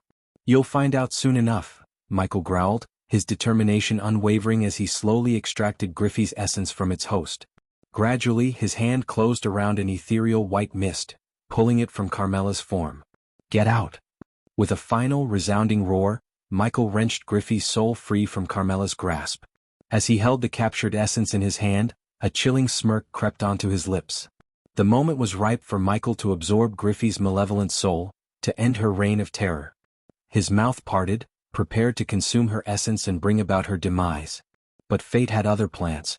The very ceiling above him erupted into a shower of debris and chaos, the explosion shaking the cave violently. Beneath them, the ground fractured ominously, threatening to swallow Carmela whole. Reacting swiftly, Michael seized her hand, clutched Griffey's soul in the other, and summoned his metallic wings. With a powerful flap, he propelled them out of the collapsing cavern. Dark flames enveloped his wings, disintegrating the falling rocks before they could harm Carmela or impede their escape. "I won't die so easily," Griffey's voice echoed from within the trapped soul, defiant even in her dire circumstances. Emerging from the cave, Michael touched down on solid ground before teleporting himself and Carmela to a safer location within the swamp. "You're wrong," Michael retorted, his determination renewed as he prepared to absorb the captive essence. However, in an unexpected turn, a surge of energy struck him from behind despite his responsive shield. The impact catapulted him through the air, crashing through trees and landing in the murky swamp waters. With a growl of frustration, Michael twisted to face his assailant. Griffey's essence had slipped from his grasp. With a growl of frustration, Michael twisted to face his assailant. Griffey's essence had slipped from his grasp. "You're coming with me to the Pantheon, rogue god," a commanding voice boomed, announcing the approach of a powerful entity. Chapter 1082 Elemental Attunement Realm. Michael's growl reverberated through the swamp as he rose to his feet, seething with frustration at the abrupt escape of Griffey. His anger, however, was swiftly redirected as he faced the arrival of the angel. The confidence radiating from the angel told Michael that he was facing an opponent of great power. An opponent who showed no fear even in the face of a god. "Resist all you want, rogue god," the angel's voice resonated across the swamp. Its tone alone conveyed the angel's immense power.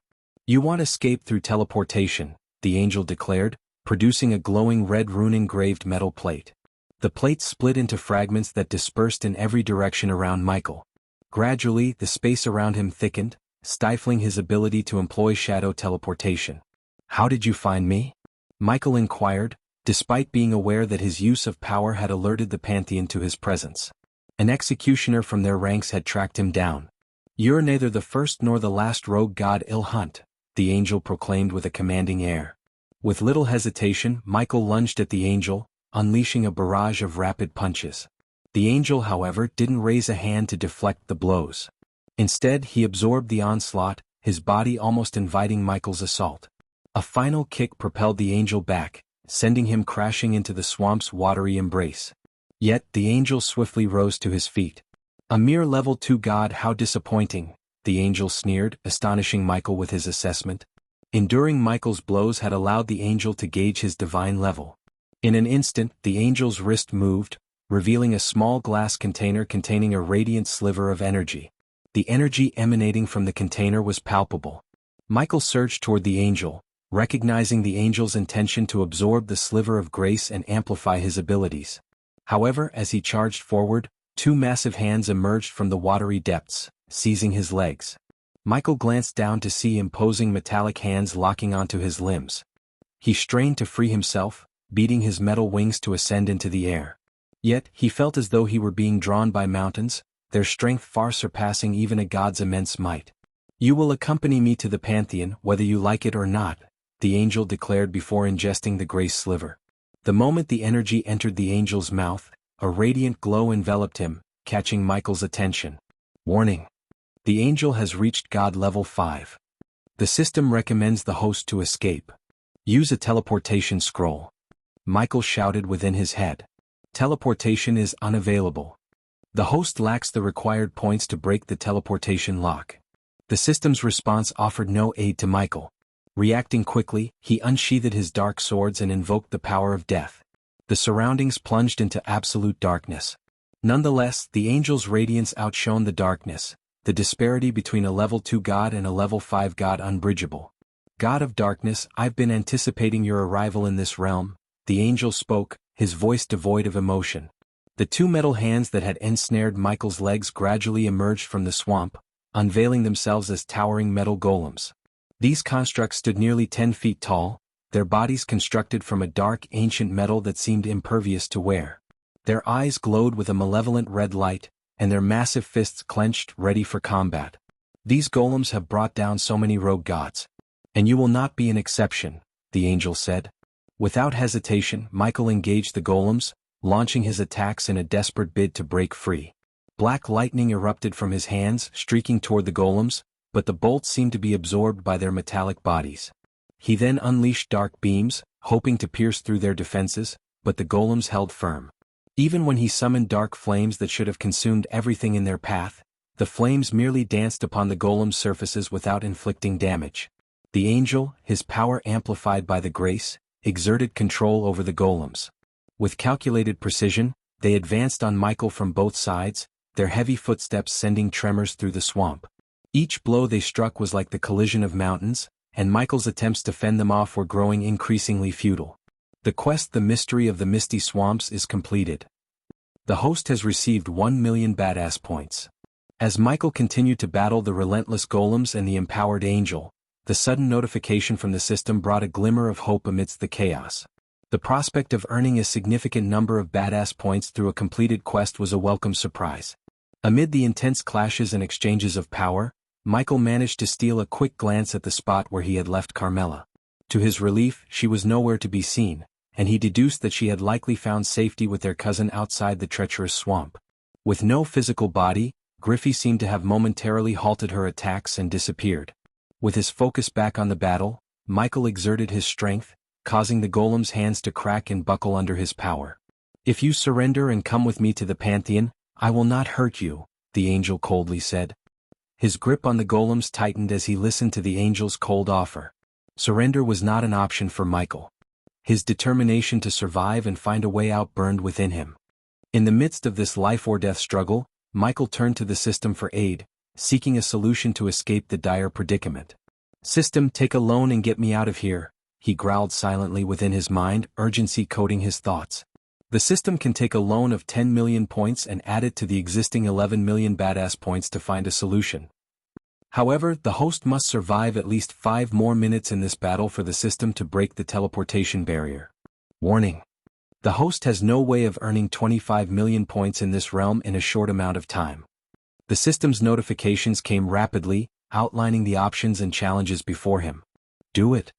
Michael's voice boomed in his thoughts, his determination unwavering as he gave the command to the system. "Being a god doesn't mean you're at the top of the food chain in this world," the angel taunted as the golems tightened their grip on Michael's hands, rendering him immobile. "You lack worshippers, angels, and any real claim in this realm." The angel continued to approach Michael, his hand producing glimmering golden shackles. Struggling against the unyielding hold of the golems, Michael conjured his dark flames in an attempt to burn through the metallic restraints.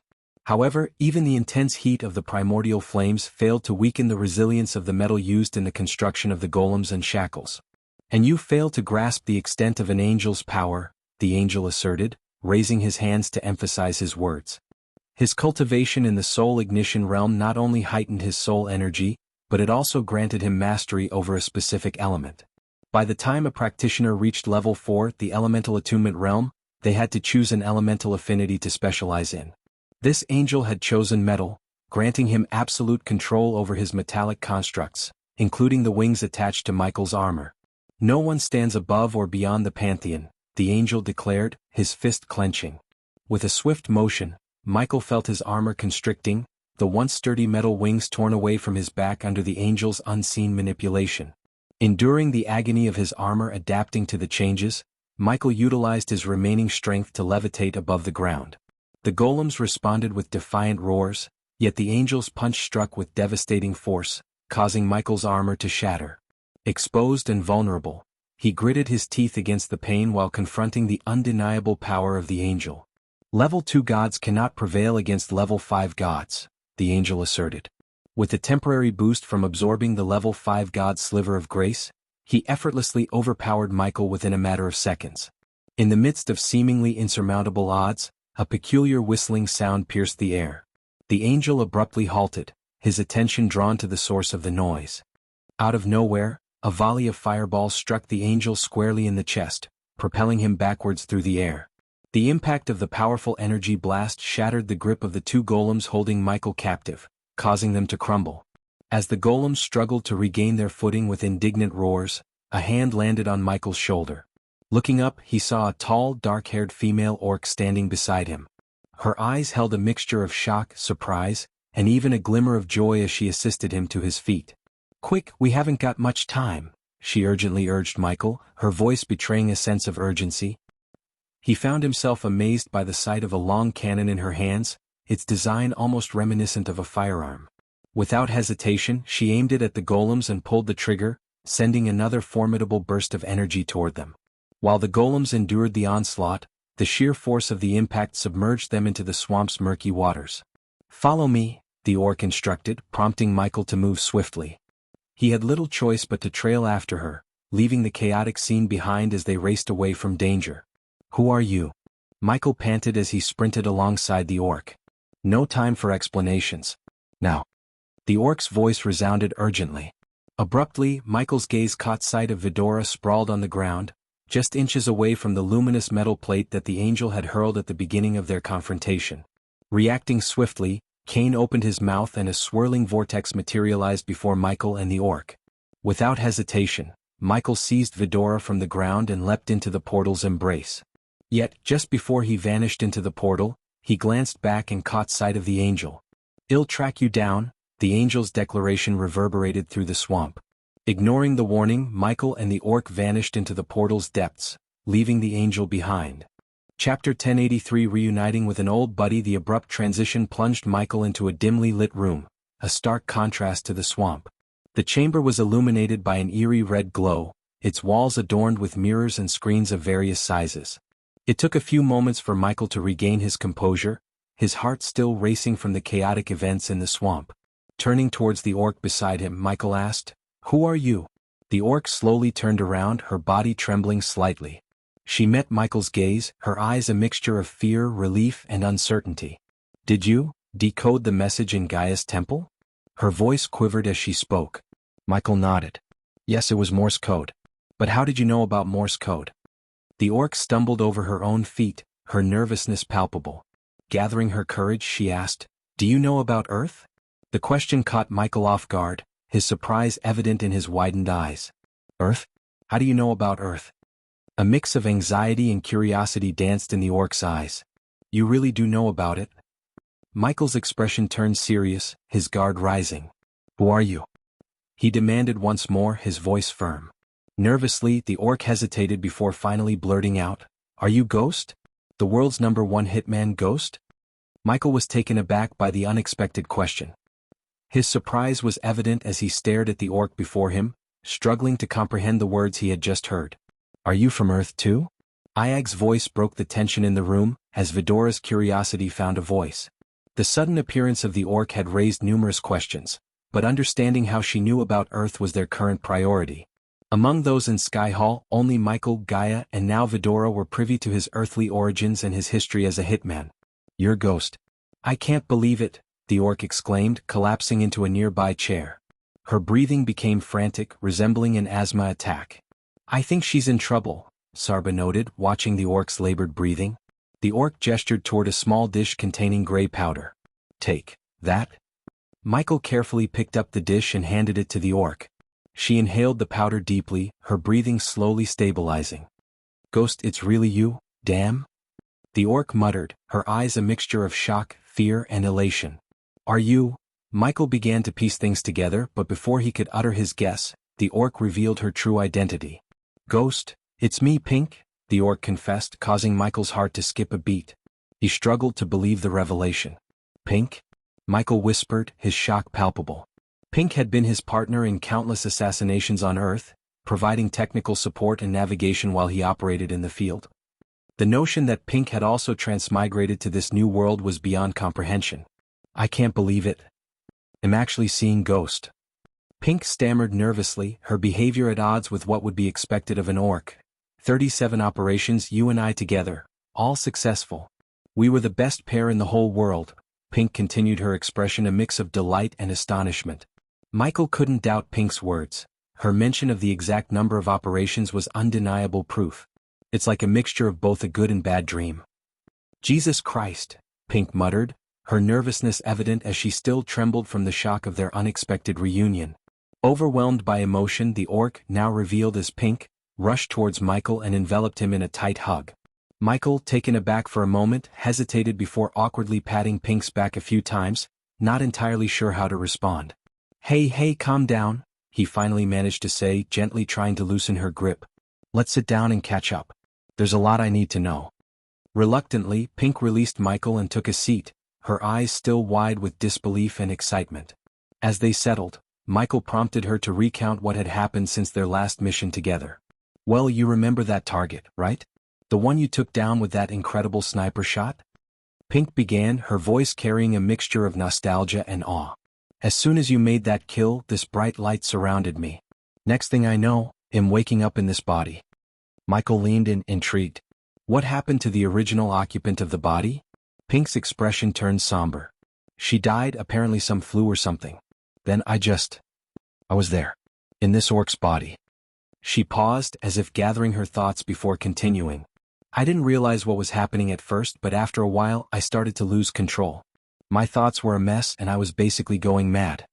She let out a bitter laugh. The orcs didn't take too kindly to that. They locked me away in isolation for 6 months. I'm sorry to hear that, Michael interjected sympathetically. Pink nodded and continued, well, after that crazy phase I guess you could say I became a bit of a nerd. I started reading everything I could get my hands on. Eventually I spent a whole year in the Great Library of Durin. That sounds like quite the transformation, Michael remarked, impressed by her dedication. It was in that library that I came across texts mentioning the god of darkness, referred to as Ghost among the mortals, Pink explained. Something about that name struck a chord with me and I realized it was you. So, I delved into every piece of information I could find about you, trying to figure out if you really were the same ghost I used to work with. Michael's face carried a mix of surprise and curiosity. The idea that his earthly alias had lingered on in this world was astonishing to him. He leaned forward, encouraging her to continue with his intense interest. The twists and turns of their conversation were leaving him both amazed and bewildered. Pink leaned forward, her eyes shining with a mix of enthusiasm and urgency. The Great Library of Durin has a secret, forbidden section. I knew there was something more to discover, so I managed to sneak into that restricted area. Anything that mentioned gods, I read. And that's when I found something fascinating. Michael's curiosity grew as Pink's story unfolded. What did you find? Her voice held a sense of triumph as she continued. I discovered that the goddess of monsters, Gaia, is actually the wife of the god of darkness. But that wasn't all. Digging deeper, I found records suggesting that the god of darkness had actually lived in this world around 5,000 years ago. Pink nodded, her eyes shining with determination. And that's where things get tricky. Some of the elder orcs claim the god of darkness was banished from this realm, while others say he just disappeared. But I couldn't believe that. So, I started searching for his worshippers and through one of them I got this. Pink reached into a pocket and pulled out a small, spider-like device. God of darkness himself. Michael couldn't help but be surprised by Pink's intellect and spider, Vidora exclaimed, recognizing the device. Pink nodded and then pointed at the device. This thing definitely has circuits and wiring from Earth, on top of these strange runes. The worshipper who gave me this claimed that it was built by the god of darkness himself. Michael couldn't help but be surprised by Pink's intellect and resourcefulness. Her ability to piece together information from ancient texts and her use of technology from Earth to connect the dots impressed him. Pink's voice held a mixture of confusion and curiosity as she asked, but here's my question. If this device was built 5,000 years ago and the god of darkness, which is you, lived in the realm of gods 5,000 years ago, are you 5,000 years old? How does that work? Michael leaned back in his chair, considering the complexity of the situation. Well, just like you, I woke up in this body 3 years ago. The concept of time is a bit convoluted when it comes to the realm of gods. The short version is that we're in a time reset. 5,000 years ago, I lived and ended up triggering a reset of the entire universe except for the realm of gods. So, by resetting, I started my life on Earth and ended up in the mortal realm 3 years ago, essentially reliving the journey that had already happened. Pink nodded, her brow furrowed as she tried to grasp the concept. I think I get it, kind of. Don't worry, it's a lot to wrap your head around, Michael reassured her. Just focus on the present and what's to come. Ayag chimed in, her curiosity evident. Still, I can't believe how you transformed from a nerdy little orc to a cannon-wielding badass. Pink chuckled, her cheeks slightly flushed. These schematics. She rifled through the papers strewn across the table and handed a few over to Michael. As he looked at the blueprints, he recognized his own handwriting and knew they were his designs from his time as the Dark Lord. These are the schematics I got from one of your temples. I did my best to build them based on the information I had. Books and schematics can only teach you so much, Pink explained, her tone a mixture of pride and humility. Curious about her foreknowledge of the recent events, Michael asked, So, how did you know I would be in the misty swamps? How did you know about Griffey? Pink shrugged. Griffey? No idea. I asked you to come to the Misty Swamps because that's where your temple is. Michael frowned, still puzzled. That doesn't explain how you came prepared to deal with the angel. Pink's eyes twinkled mischievously as she motioned to the blueprints. The answer is in these schematics. Michael's gaze fell on a peculiar device that seemed to have the ability to sense the energy of a god. I managed to acquire a sliver of grace left by your previous self, although acquire might be a generous term. I kind of stole it from someone powerful, Pink admitted with a sheepish grin.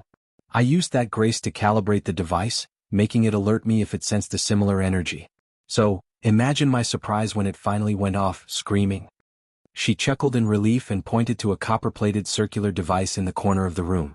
But living in this world for 3 years taught me how the Pantheon would react if they sensed your presence. So, I prepared for this mission just like when we were on Earth. I built this cannon using your schematics and left a note in Gaia's temple. So, when the rune I left in the Misty Swamps alerted me, I came as fast as I could. I hoped for a peaceful meeting, but you were fighting an executioner. You should be glad I didn't freeze on the spot when I saw him. I'm glad you came, Michael said, a relieved smile crossing his lips. Reuniting with his old partner felt like a dream come true. He then decided to lighten the mood with a seemingly normal question, asking, So, back on Earth you were a girl? Pink laughed and nodded. Yep. But you're exactly as I imagined, minus a 3-headed snake on your back, she teased. Sorry to interrupt the reunion, but what happened back there, Ghost? Who was that angel who gave you a beating? We've been facing a lot of losses lately. Iag's frustration and concern were evident in her tone. Pink's excitement bubbled over as she spoke.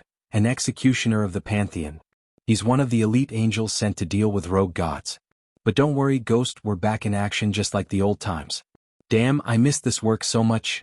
The thrill, the preparation for the assassination, the anticipation. I missed it all. Iag rolled her eyes at Pink's enthusiasm. Slow down, Orc. Our targets aren't your typical run-of-the-mill humans anymore. We're dealing with god problems now. Pink's expression shifted as she revealed a mischievous, proud smile. I might have a way to kill the gods. Chapter 1084. A solution for Michael's problem. When Pink mentioned the possibility of having a way to kill the gods, Michael was taken aback. On Earth, Pink had been an exceptionally skilled helper, handling research and aiding him in planning assassinations to perfection. The prospect of reuniting with her and strategizing on this grand scale filled Michael with thrilling excitement. What do you mean? Michael inquired eagerly. Pink began to explain. The Library of Durin is one of the oldest libraries in this world. The orcs cherish it even more than their own lives. Before I left the kingdom, I heard that the orcs were dead set on acquiring a new book for their collection. They were taking it incredibly seriously, even delving into their coffers. Kane voiced his skepticism, asking, Do you truly believe this book might hold knowledge about killing a god? How can you be so certain? Pink remained focused on the matter at hand, not allowing the surreal sight of a talking 3-headed serpent to distract her. This particular book was authored by an angel of the goddess of wisdom, Seshet. I managed to gather that it contains information that Dagon, the fallen god and ruler of hell, is actively seeking. One of the reasons Dagon was banished from the realm of gods was his relentless quest to discover a way to kill the gods.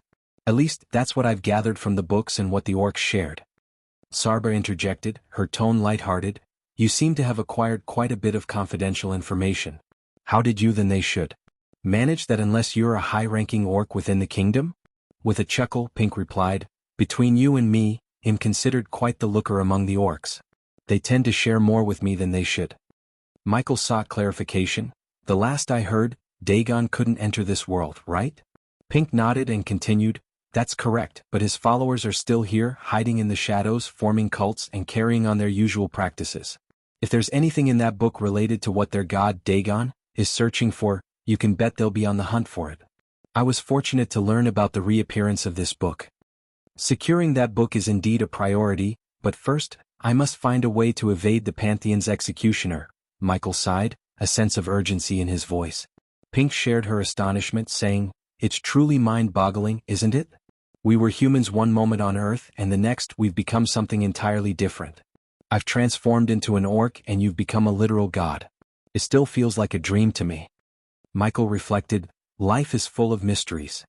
As much as I cherish our reunion, my immediate concern is finding a way to outsmart the angels and figuring out how to win against them. Even if I manage to defeat the angel I encountered, the Pantheon can and will dispatch someone even stronger. This won't end until I become powerful enough. Curious, Pink inquired, what level of god are you right now? Level 2, a demigod, Michael replied, prompting Pink to thoughtfully stroke her chin. So, any angel serving a god above level 2 and beyond the second cultivation stage can absorb their god's sliver of grace and overpower you, Pink explained. Michael nodded, acknowledging the challenge. I'm aware of that. But raising my godhood level isn't easy or quick. I need alternative ways to take down the angels. Pink offered a suggestion. You could cultivate in this world and become a cultivator. This would enable you to face other cultivators and angels without exposing your godly powers, which is how the Pantheon can track you. Iag interjected, voicing a concern. Yet, if an angel consumes a sliver of grace, they temporarily gain godly powers. In such cases, cultivation won't do shit. This won't be a cakewalk. But that's precisely what makes this challenge so intriguing, Pink stated with excitement. Right now, your focus should be on cultivation, keeping a low profile, and only employing your godly powers when absolutely necessary. While we lie low, we'll search for the book and any information on how to kill a god. Then, we'll assassinate them much like our old days on Earth. Once a god is eliminated, I assume the angels will lose their power source. Moreover, nobody has a clear understanding of what happens when a god dies. Some gods disappeared in ancient times and others took their place. But I've read nothing about the actual act of killing a god. That's what makes the book authored by Seshit's angel so invaluable, Pink concluded with a grave tone. System, how much badass points I have? Michael asked the system. 15 million points. This is not sufficient amount of points to survive in this world. So the system recommends the host finding new ways to earn more points. Don't worry about the executioner finding you here. This is an abandoned safe house of aggro worshippers. It's equipped with all sorts of runes to prevent other angels and the Pantheon from sensing the aggro worshippers who used to reside here, or at least who lived here, Pink reassured Michael. Finally, he heard some reassuring news. Curious, Iag inquired, what happened to them? Pink explained, according to the texts I used to locate this place, the aggro worshippers here tangled with some rogue cultivators who proved to be too powerful. They wiped out the aggro worshippers living here. Over time, everyone forgot about this place. But it serves as a rather shabby base of operations. It's better than nothing. Michael had an idea, saying, if the runes in this place can mask our energies, I might be able to modify this medallion. He retrieved the tree-shaped medallion given to him by Marley. Iag's tone turned deadly as he added, and let's not forget about that traitor Marley. She betrayed us and will pay with her life. Betrayed you? That sounds like a death wish, Pink remarked, fully aware of Ghost's reputation as the world's deadliest hitman. She knew better than to cross paths with him. When she heard someone had betrayed him, she assumed that person was as good as dead. If anyone could kill a god, it would undoubtedly be Ghost. Michael contemplated, she will pay for what she did. I pity Marless worshippers who died in Raynar's temple. I want to know if she truly understood what transpired. Completing this quest from the system to kill Raynar and avenge Marless worshippers had gained paramount importance. Once he completed the quest, the system would reveal the location of a base of operations. Pink inquired, are you a runemaster by any chance? Michael shook his head, regret evident on his face. I have a subordinate in the mortal realm, but I have no means of contacting him, he sighed, missing Elidir's assistance. With Elidir by his side, Michael could combine his blacksmith skills with Elidir's rune mastery and utilize the system's help to create something capable of concealing him from the Pantheon. Unfortunately, the system provided no aid in this matter, as he lacked the required badass points. So, we need to find a talented rune master who's willing to help us. Fortunately, orcs are generally skilled in runes and I still have a few contacts in Durin who can assist us, Pink suggested, but her voice wavered, hinting that something was troubling her. Is something wrong? Michael inquired. Iag interjected sarcastically, well, you see, she just mentioned casually that she sneaked into a restricted area and spent time there. I'm sure the orcs just threw her a big thank you party for that. However, Michael sensed that there must be more to the story. And I accidentally killed an orc who served as an advisor to the king of Durin, Pink admitted, her voice tinged with regret. Michael could tell that even though she had spent only 3 years with the orcs, she had grown attached to them. Pink sighed, her gaze distant as she recounted her past. You see, that orc advisor Gal was a notorious womanizer. He used his close ties to the king to harass women throughout the kingdom. She shook her head in disgust. When I first woke up in this new body, Lonnie was the only one who befriended me. She taught me everything about this world, how to survive, and even how to adapt to this new form. Of course, I didn't reveal that I was originally a human from Earth. That would have been hard to explain. Iag leaned in, a knowing look on her serpent's face. Let me guess, this gal harassed your friend Lonnie, and you sought justice by killing him. Pink's eyes turned steely. No, he did something much worse. He killed Lonnie and treated her body like trash, she said with simmering anger. In this world, just like Earth, the poor rarely get justice when the rich are involved. I had the privilege of working with the world's best hitman, and I picked up a few traits. She hesitated for a moment before continuing. I killed Gal by pretending to accept his advances, lured him into his own bedroom, and then I stabbed him in the neck. Sarba raised an eyebrow. So, you got your revenge, but what happened afterward? The king's guards found me with Gal's body, and my actions led to my banishment. The orcs in my tribe managed to make the king believe I was insane, Pink explained bitterly. In the end, justice remained elusive, just like in any world. Pink sighed, her voice trembling as she recalled her past. That's another reason why I searched for you in this world, and to be honest, I prayed for a chance to reunite with you. Despite our darker professions, we made a real impact on Earth. We eliminated some truly sick people and made the world a bit safer. Plus, we got paid handsomely. This world needs someone like us even more than Earth, Pink said with a resolute determination and a glint of satisfaction at the sight of Ghost. Sarba chimed in with innocent curiosity, but you won't get paid here, will you? Pink gave a sly grin. Money isn't the only form of payment, my friend. Now, we need information, and men like Gal hold the key to everything we require. We may not receive payment from a client like we did on Earth, but if we loot his body after taking him down, we'll be rich as fuck. Sarba nodded in agreement as Pink went on, her tone firm. Taking down killers, assholes, and dictators does give you a satisfying feeling, Pink declared. Michael chuckled slightly and added, speaking of dictators, I did cross paths with Hunter Blade. He's in a different universe, just like us, experiencing a transmigration. Pink's reaction was immediate. She trembled, nearly toppling from her chair. Hunter? Please tell me he's not in our universe. Oh, you did say he's not. Damn it, that guy. I genuinely pity the universe he's in right now. I hope we never cross paths with that murderous psycho, not now or ever, Pink concluded with a shiver of dread. Hunter will return in DBS, coming out of hiatus, on 12/09/2023. Chapter 1085 Journey to Become the Deadliest Assassin. System, do you have any way for me to start cultivating in this world? Michael inquired. The system responded, the host has to rebuild your body from the molecular level to accommodate mortal cultivation on top of your god being. Just the sound of it made Michael realize it was going to cost him significantly. The system requires 5 million badass points to reconstruct the body and 2 million points for the required ingredients needed to brew the special potion that would enable the host to cultivate, totaling 7 million points. So, once I've done this, I can cultivate in this world and level up by gaining experience points? Michael sought clarification. Yes.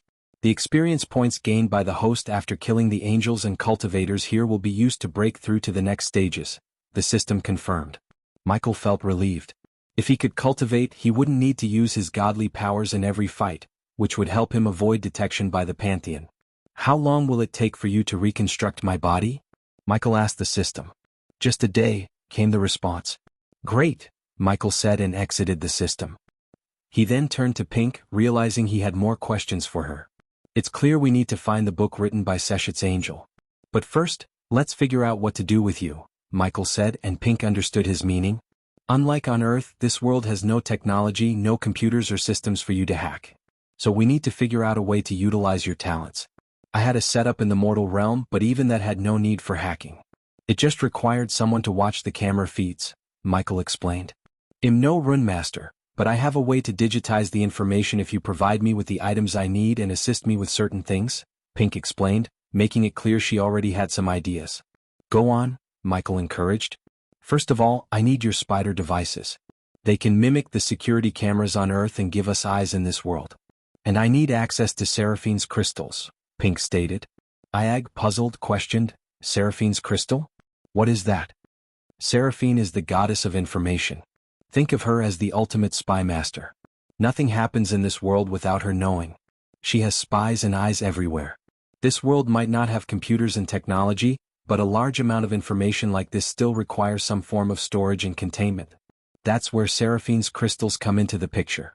These special crystals, imbued with powerful runes, store information and allow Seraphine's angels to access the information they need, Pink explained, pleasantly surprising Michael and Vidora.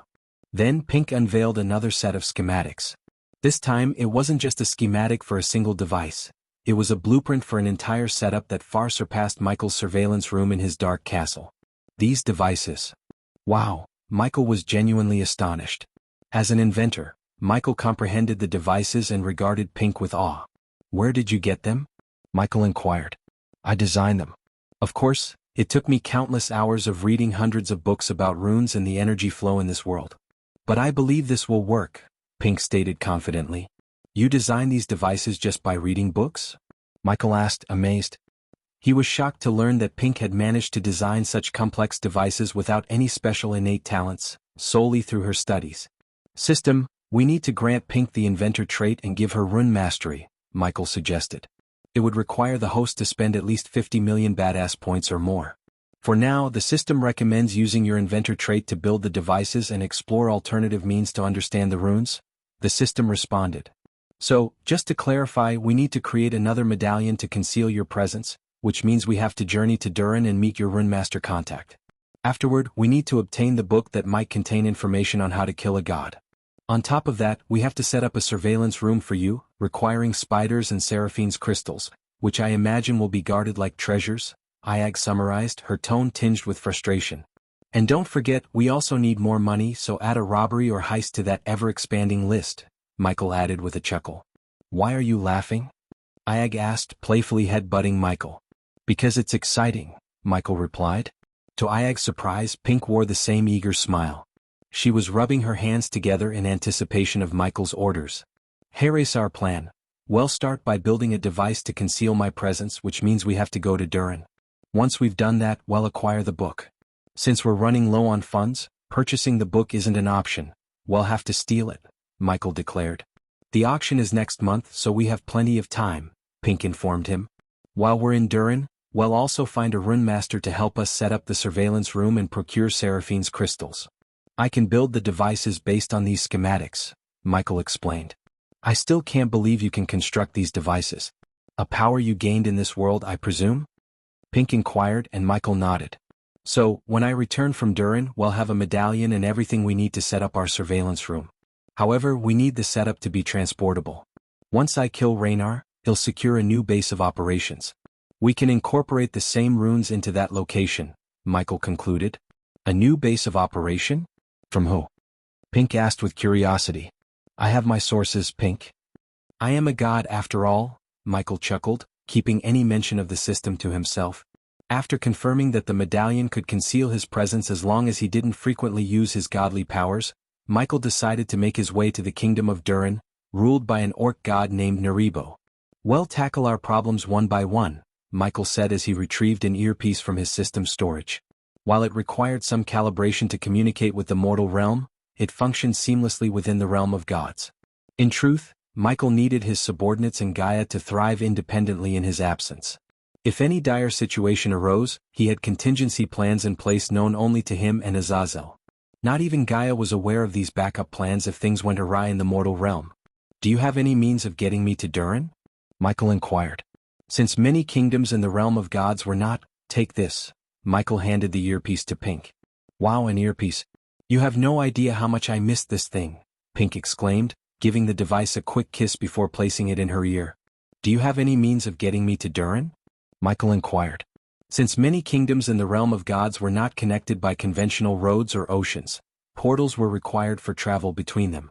This underground workplace is conveniently located just an hour away from Naribo's temple. The temple has a portal you can use to travel to Durin.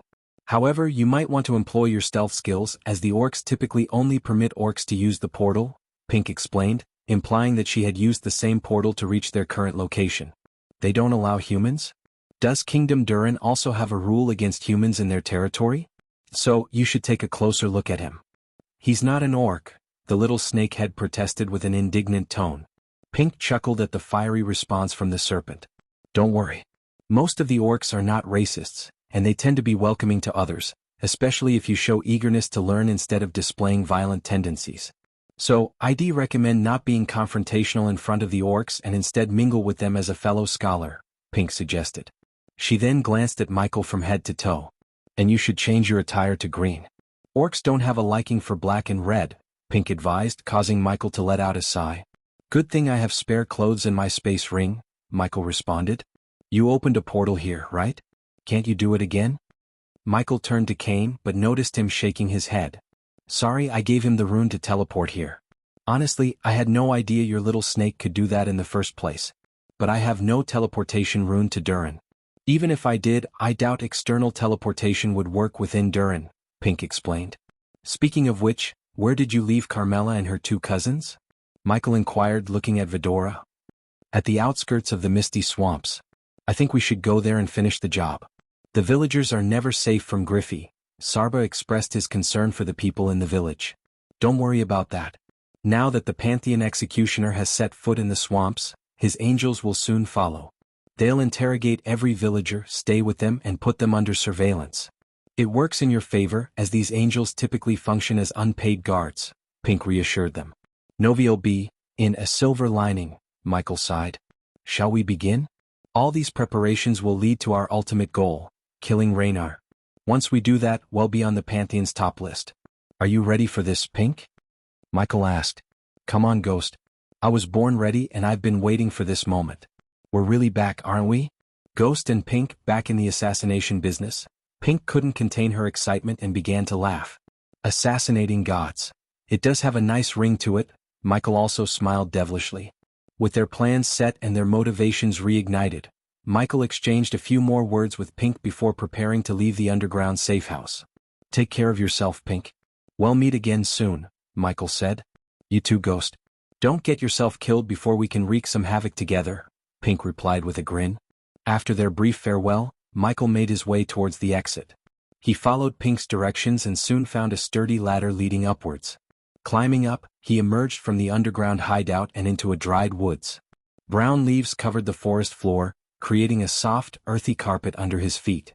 The forest was eerily quiet, and a sense of anticipation hung in the air. Michael knew he had to stay alert, even in these seemingly peaceful surroundings.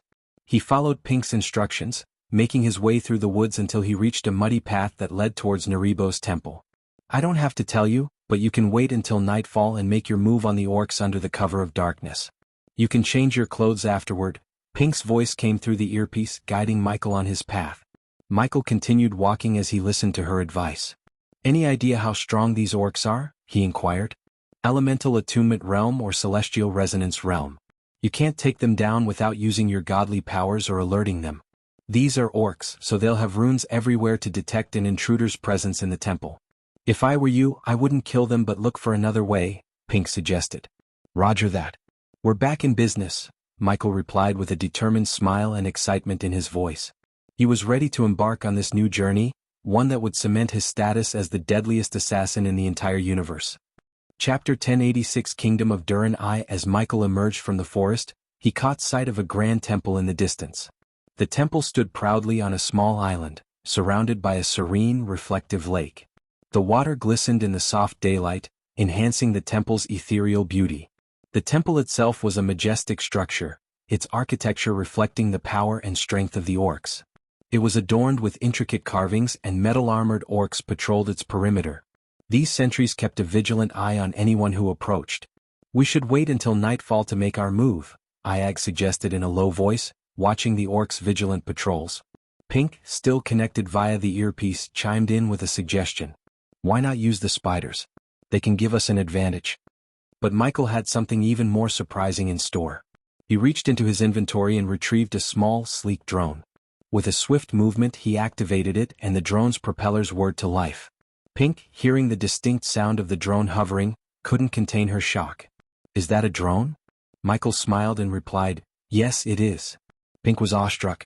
That's OP in this world. Michael smiled as he reached the edge of the forest. He settled himself on the ground and patiently awaited the setting sun.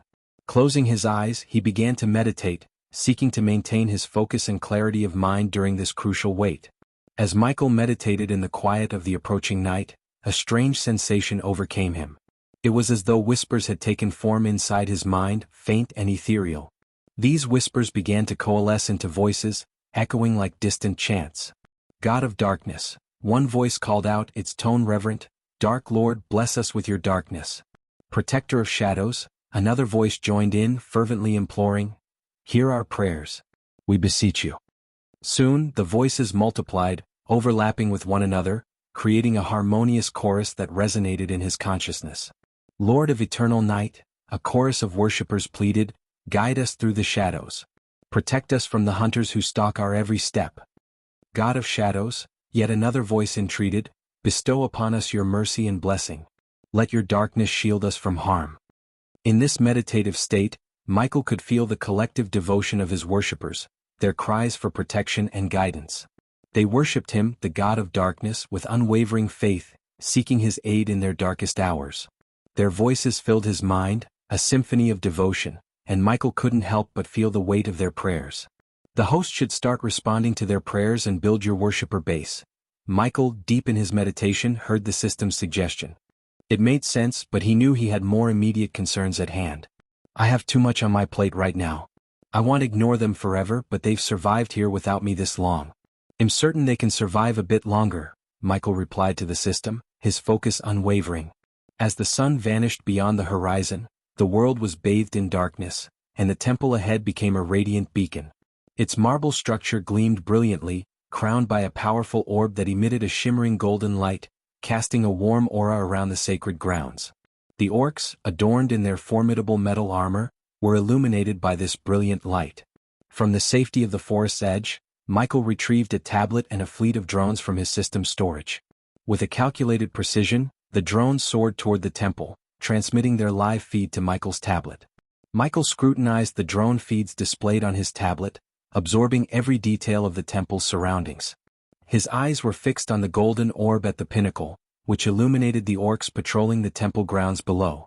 Iag and Sarba, perched on his shoulder, keenly observed the feeds with him, acting as his extra set of eyes and ears.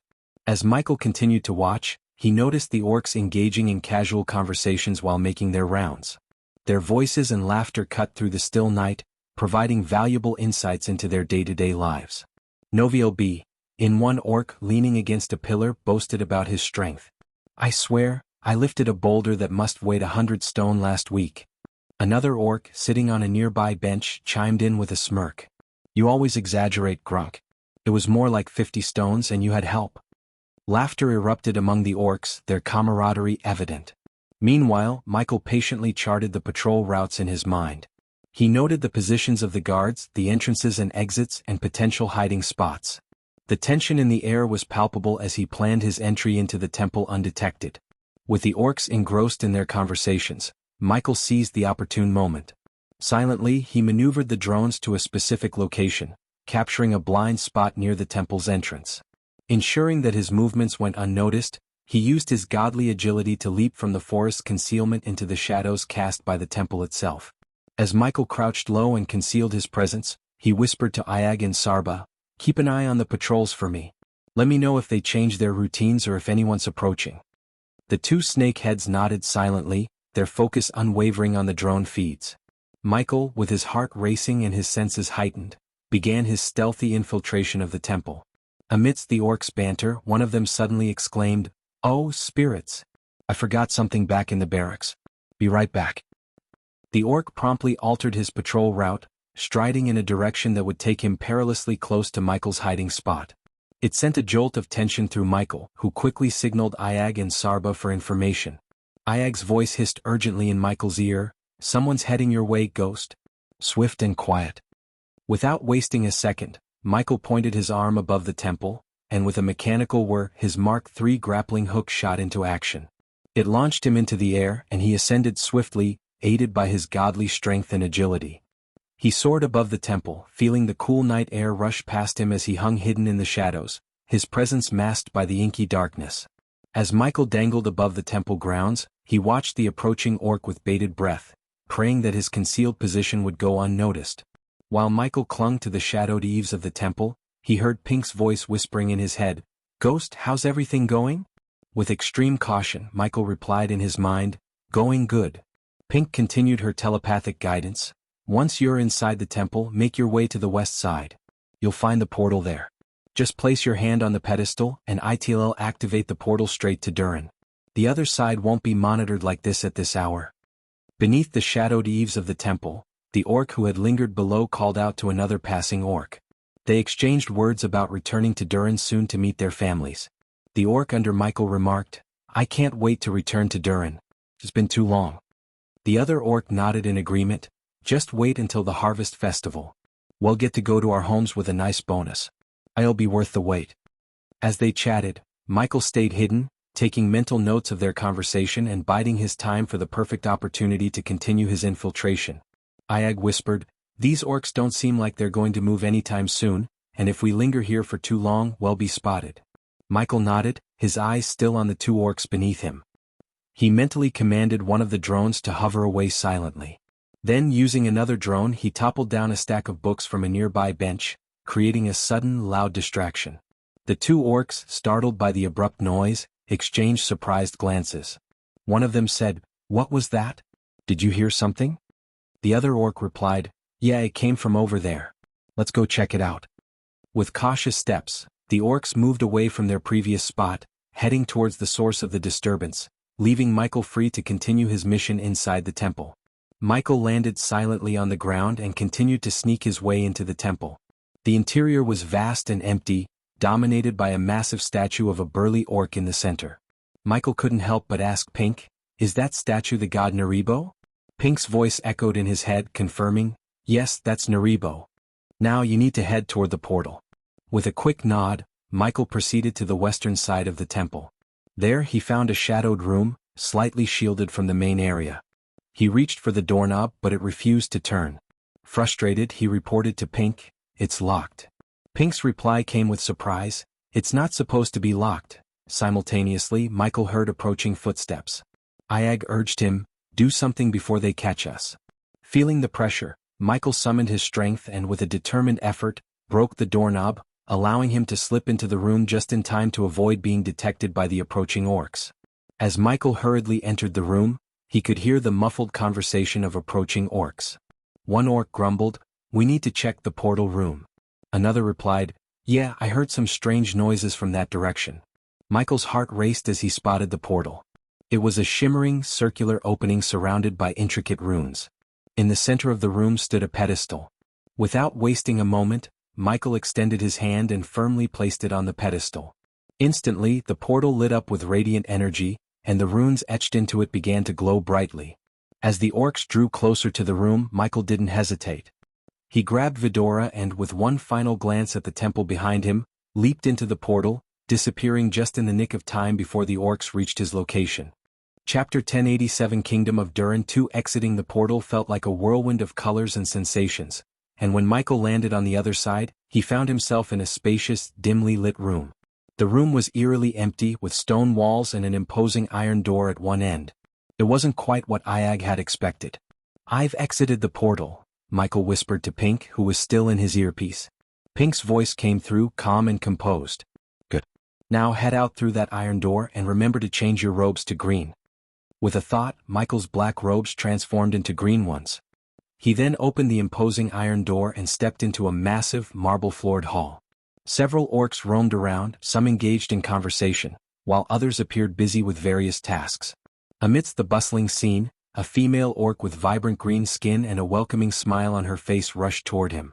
She extended her hand in a friendly gesture and said, "Welcome to Durin, honored guest. I'm Glurna. Are you here for the upcoming harvest festival?" Michael was taken aback by the warm welcome but quickly regained his composure. "Yes, I am," he replied with a friendly smile. "I've heard it's a grand celebration. Could you tell me more about it?" Glurna's eyes sparkled with excitement as she began to explain the festivities and handed him a map of the Kingdom of Durin. "It's going to be wonderful. Here's a map to help you navigate the festivities and explore our beautiful kingdom." Michael graciously accepted the map, thanking Glurna for her assistance. With the map in hand, he exited the building, now ready to navigate the Orc Kingdom of Durin and continue his mission. Stepping out of the building, Michael was greeted by a breathtaking sight. Before him stretched the elegant kingdom of the orcs, adorned with vibrant decorations for the upcoming harvest festival. Colorful banners fluttered in the gentle breeze, and strings of lanterns cast a warm and inviting glow. The architecture of Durin was a captivating blend of grandeur and nature. Towering stone structures were entwined with lush greenery, creating a harmonious atmosphere. Orcs bustled about, their laughter and chatter filling the air as they prepared for the festival. Pink's voice chimed in his earpiece. "Welcome to Durin, Ghost. Enjoy the festivities, but remember we have a mission to complete." As Michael strolled through the lively streets of Durin, Pink's voice guided him with precision. "All right, Ghost, head west from your current location. You should see a large oak tree. Take a right there and you'll be on Amber Street," Pink directed. Following her instructions, Michael navigated through the bustling orc city, the map in his hand and his earpiece securely in place. The streets were alive with festivities, and the orc inhabitants seemed to be in high spirits. Pink continued to provide directions. "Good, now make a left onto Amber Street and keep going straight. You'll come to a crossroads and that's where you'll find Gilrut's rune workshop." Michael appreciated the clarity of Pink's guidance, and as he reached the indicated crossroads he paused. "I'm curious, how exactly did you manage to get this orc Gilrut to owe you a favor?" Iag, perched on Michael's shoulder, seemed equally curious. "Yeah, Pink, what did you do?" "Oh, V-E1/B/I-", and there was a brief pause and Pink's voice carried a hint of somberness. "It's not something I like to talk about, but I'll tell you. Gal, the orc we were talking about earlier, he didn't just harass Lonnie. He hurt someone close to Gilrut. When I took care of Gal, Gilrut felt a sense of gratitude. You know, for delivering some well-deserved justice."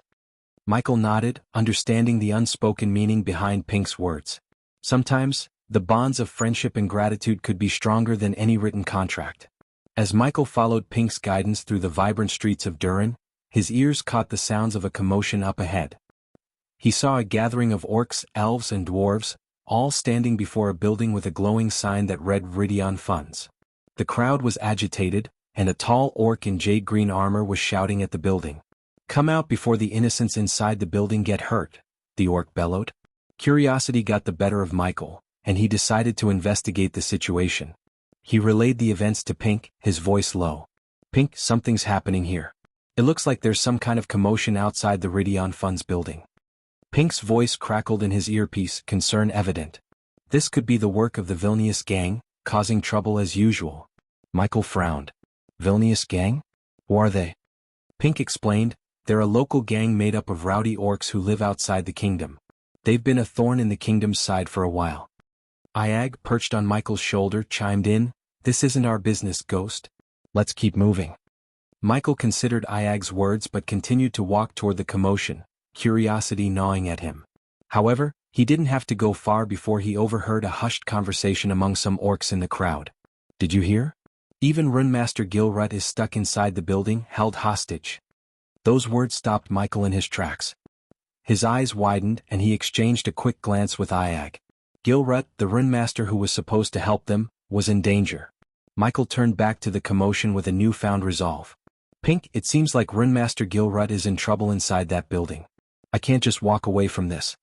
Pink's voice crackled with frustration and concern in Michael's earpiece as she urgently whispered, "Ghost, you don't understand. The Vilnius gang is ruthless. They don't care about killing innocents." Michael could feel the weight of the situation intensifying. Pink continued, "The orcs here, they follow rules and procedures. They'll take their time to strategize. If they lead this rescue mission, it might end in disaster.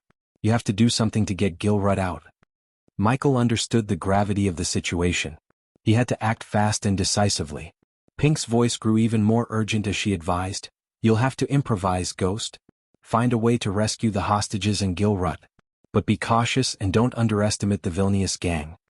As Michael merged into the growing crowd, the tension in the air was palpable. Shouts emanated from inside the building, capturing everyone's attention. A gang member within, his voice seething with menace, addressed an orc outside, referring to him as Officer Barug. The gang member's threats sliced through the air like a blade, chilling the crowd to silence. He declared, "Officer Barug, you listen up. We've got 25 hostages in here, including your renowned Runemaster, and we won't hesitate to slit their throats." Barug, struggling to maintain his composure, inquired with a trembling voice, "What are your demands?" The gang member's reply was resolute, "We need a flying ship, and it better be loaded with enough rune energy to take us straight to the next divine portal outside this kingdom." A collective gasp rippled through the crowd. The gang member's ultimatum hung heavily in the air.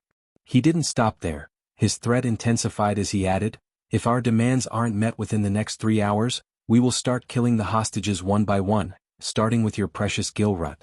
Officer Barug, attempting to buy some time, negotiated with the gang member. He explained, "Listen, it's the Harvest Festival and most of the flying ships are currently in use. It'll take time to arrange one for you." The gang member, however, responded with a cynical laugh. "Time, huh? We're not very patient folks, you see," he sneered. With an ominous tone, he issued a chilling threat. "To help you pick up the pace, how about I cut off one of these hostages' hands and send it out to you? That should remind you of the ticking clock." Barrag's face paled and he hastily pleaded, No, don't do anything like that. I promise I'll do my best to get you what you want." The gang member's lips curled into a malicious grin as he gave his final order. "All right then, Officer Barug. Close off the street, and I don't want to see any of your stupid soldiers anywhere near this building." Officer Barug, trying to ensure the safety of the hostages and buy more time, proposed, "According to our laws, we need to send someone inside the building to verify the condition of the hostages." The gang member, clearly uninterested in following any rules, scoffed, "I'm not letting any stupid orc soldier inside." Barug, determined to uphold the law, argued, "It's the law and we must abide by it." With a mocking grin, the gang member retorted, "Law-abiding citizens? Do we look like we care about laws? Tell you what, I might consider letting a civilian inside too, someone who's not from your military." Barug was taken aback by the suggestion. He knew civilians without military training wouldn't willingly step into such a perilous situation. Anxious, he replied, "No civilian without military training would agree to this."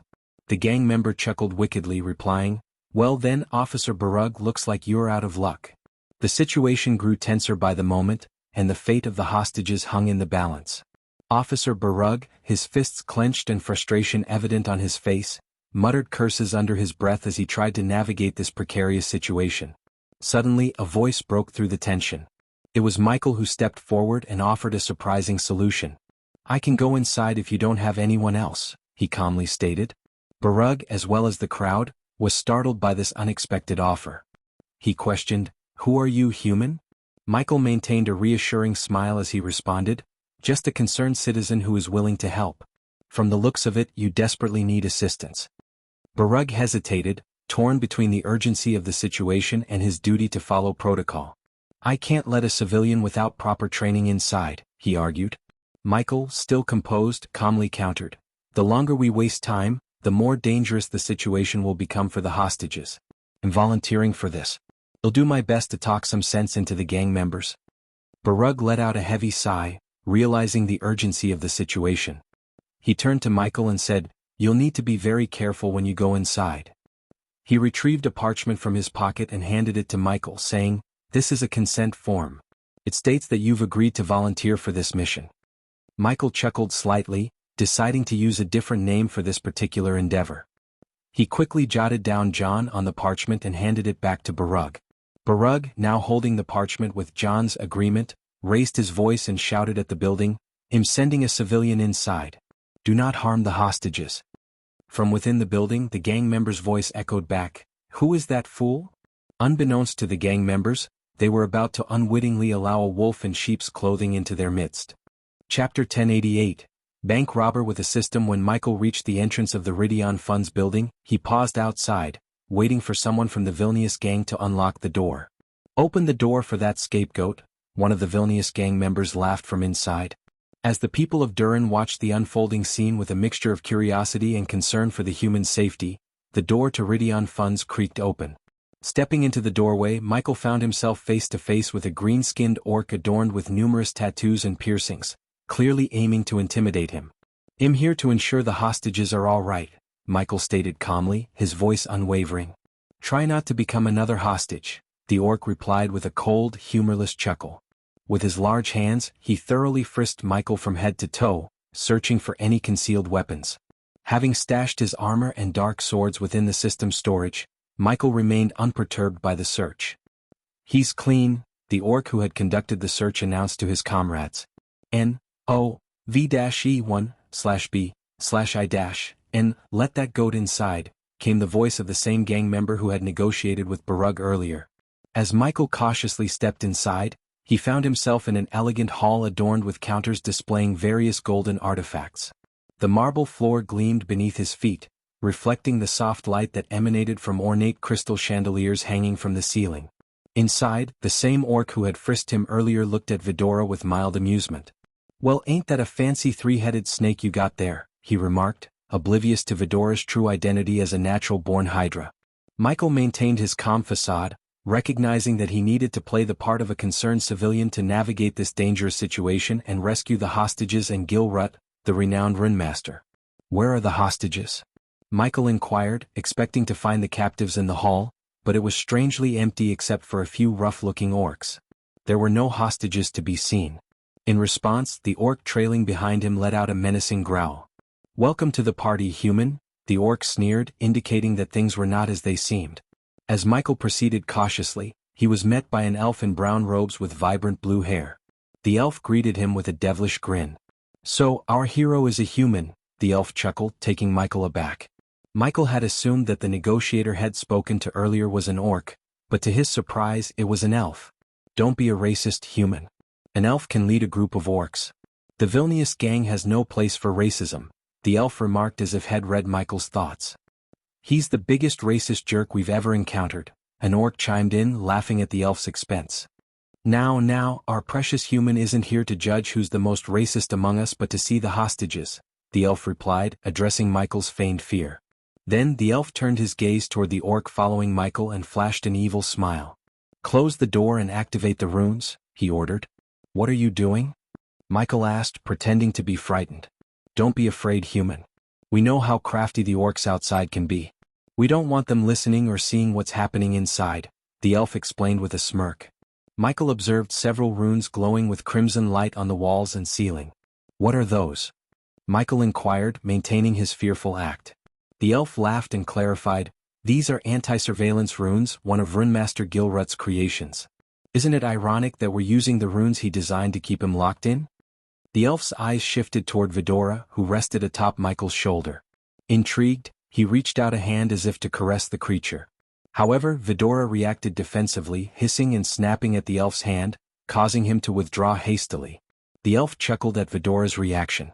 "A feisty three-headed serpent you have there," he remarked to Michael with a smirk, clearly amused by the creature's aggression.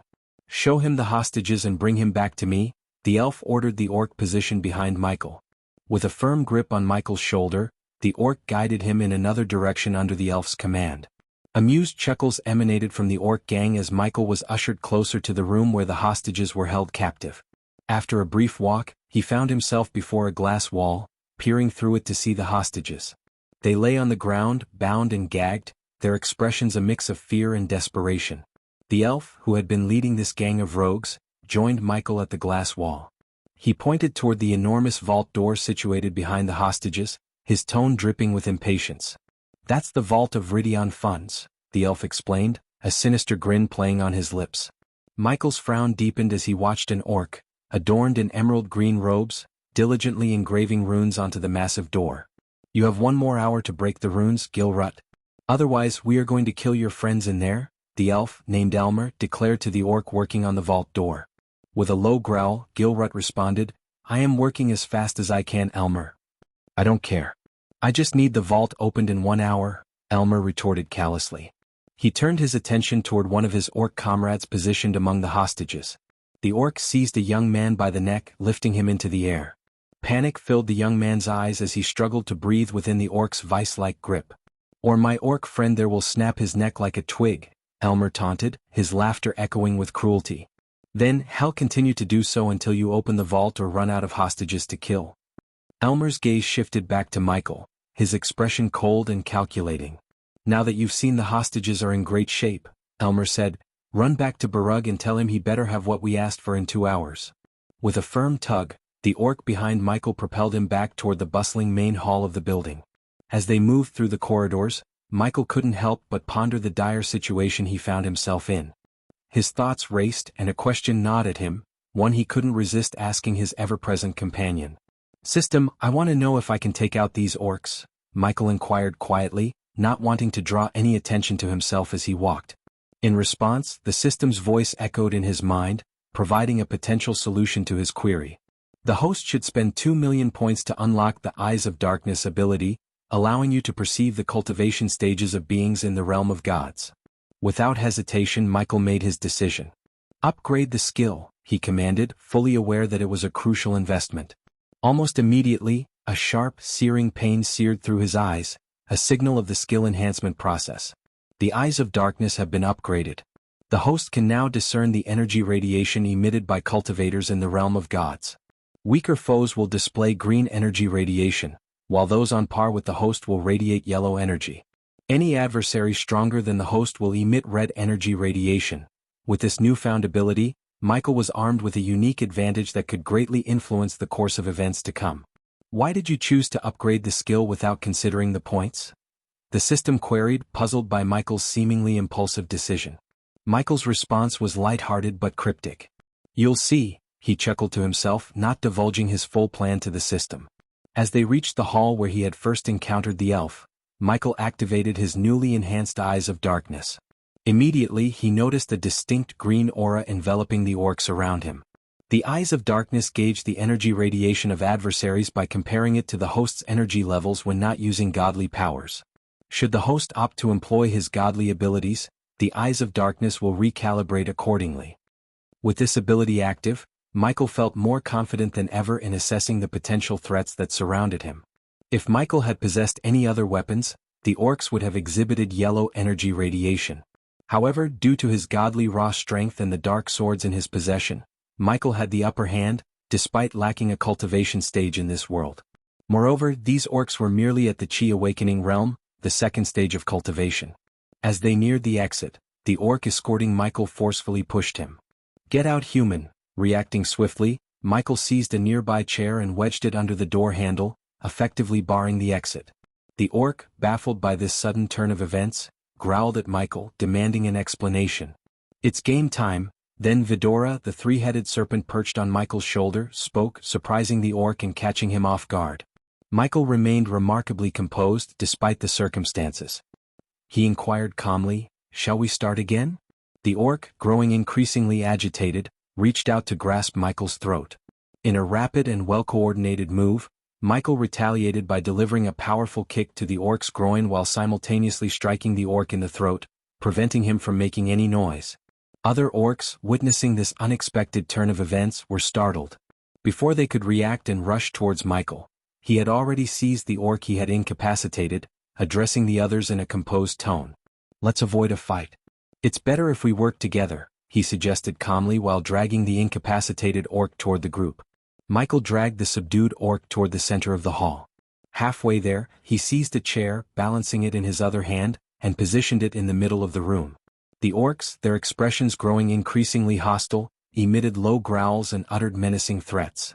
As Michael calmly settled into the chair, crossing one leg over the other, he maintained his composure in the face of their aggression. The orcs encircled him, their demeanor increasingly hostile. "Who do you think you are, human?" one of the orcs sneered, baring his sharp teeth. "Yeah, you've got some nerve walking in here like you own the place," another orc chimed in, cracking his knuckles ominously. Michael met their hostile gazes with an air of confidence, exuding an aura that suggested he was not to be underestimated. "You guys said I'm a hero, didn't you? Well, you've got it all wrong. I'm the villain in this tale, and I'm about to clean this place out," Michael declared with a sinister chuckle, leaving the orcs utterly stunned. "You can relax and get your cut, or you can piss me off. If you do, I'll rob this place clean and you'll take the fall." Michael laughed with a sinister tone, reveling in his newfound villainy. Chapter 1089. Becoming a bank robber. When the orcs observed how Michael sat there so nonchalantly, their rage began to bubble. Unlike the scholarly orcs who cherished learning and avoided violence, the villainous orcs reveled in brutality. Michael's audacious act of sitting calmly before them ignited their desire to tear him apart. "You must be out of your mind, human," grumbled another orc. But Michael gently set down the orc he had subdued and propped his leg on top of him. The orcs seethed with anger, ready to pounce on Michael. "Stop." Just as the orcs were about to unleash their fury upon him, Elmer's voice resonated through the hall, freezing them in their tracks. Elmer, too, couldn't hide his surprise at the sight of the human sitting so casually, his leg resting atop the orc. Well, this is quite unexpected," Elmer chuckled. Yet, a dangerous glint lurked within his eyes, filled with a silent intent to kill. Michael noticed a yellow aura enveloping Elmer, a clear sign that Elmer possessed strength equal to his own. Of course, Michael was aware that if he unleashed his godly powers, Elmer wouldn't stand a chance in a battle. If you're this composed and collected, I'm sure you've got some kind of plan. I doubt you volunteered to see the hostages out of sheer heroism. You must have other intentions, Elmer remarked, then pulled up a chair and seated himself across from Michael. Of course, Michael replied with a chuckle. As you said, I'd be a fool to simply volunteer to check on the hostages. Elmer glanced at the orcs, silently gesturing for them to step back. The orcs despised seeing their fellow orc under a human's foot, but they dared not cross Elmer. Surprise me with your plan, human. But let's start with your name, Elmer requested. John, Michael calmly stated. So, John, what's your plan here? My orcs have the place surrounded, and the fate of the hostages rests in my hands, Elmer said as he reclined in his chair. Michael listened to Elmer silently. You're certainly no angel, that's clear. Even if you're stronger than us in terms of cultivation, you can't simply kill us and rescue the hostages. In fact, if you did, you'd be sentenced to death by the Duran orcs. I must say, those orcs are sticklers for rules and laws, Elmer explained, his tone almost tinged with enjoyment as if relishing the game. Only if they find your bodies, Michael replied, his voice laced with both coldness and amusement. A clever one, aren't you? You must have guessed that I wouldn't have come in here and locked myself in with you if I didn't have an escape plan, Michael continued, nodding toward Vidora's heads. So, why don't we stop wasting each other's time and split the loot inside the vault? Fighting amongst ourselves will only give Barug and his men more time to break through the door. You and I both know we can't remain locked in here forever, Michael suggested. Upon hearing this, Elmer burst into laughter. John, you must have nerves of steel. What makes you think we'd share anything with you? He asked. In response, Michael didn't answer but summoned the dark flames. Pitch-black flames materialized above Michael's hand and danced ominously. Elmer's smile instantly froze as he felt the intense heat emanating from the dark flames. He had never witnessed such all-consuming black flames in his life.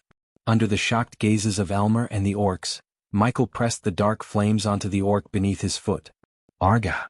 The orc let out a blood-curdling scream, but the runes in the room prevented any sound from escaping. The dark flames devoured the orc like a ravenous beast, and within moments the orc was reduced to nothing. Elmer was startled to see that not even ashes remained. In a matter of seconds, the fully grown 7-foot orc had been reduced to mere nothingness by the flames. Now tell me, Elmer, do you think the Duran orcs wouldn't believe me if I told them you and your gang looted the vault and disappeared? Michael asked, his smile chilling. The dark flames had left both the orcs and Elmer visibly sweating. As the dark flames dissipated, the room's temperature gradually returned to normal. That dark flame, that's something, Elmer remarked, his surprise evident. However, there was no sign of fear in his expression. You seem to have forgotten about the hostages, John.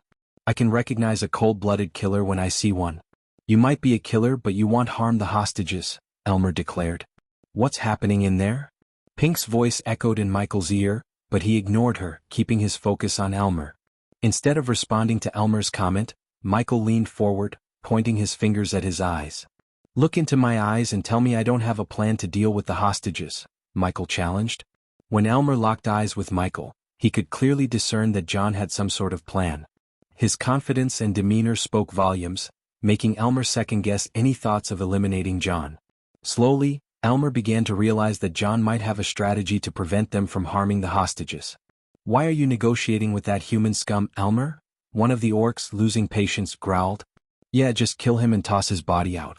I'll send a message, another orc roared. Michael knew he could dispatch the orcs and Elmer and incinerate their bodies with the dark flames if necessary.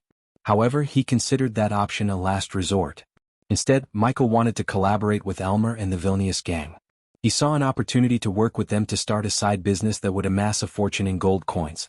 Michael felt no guilt or remorse about contemplating robbing places like Ridion funds.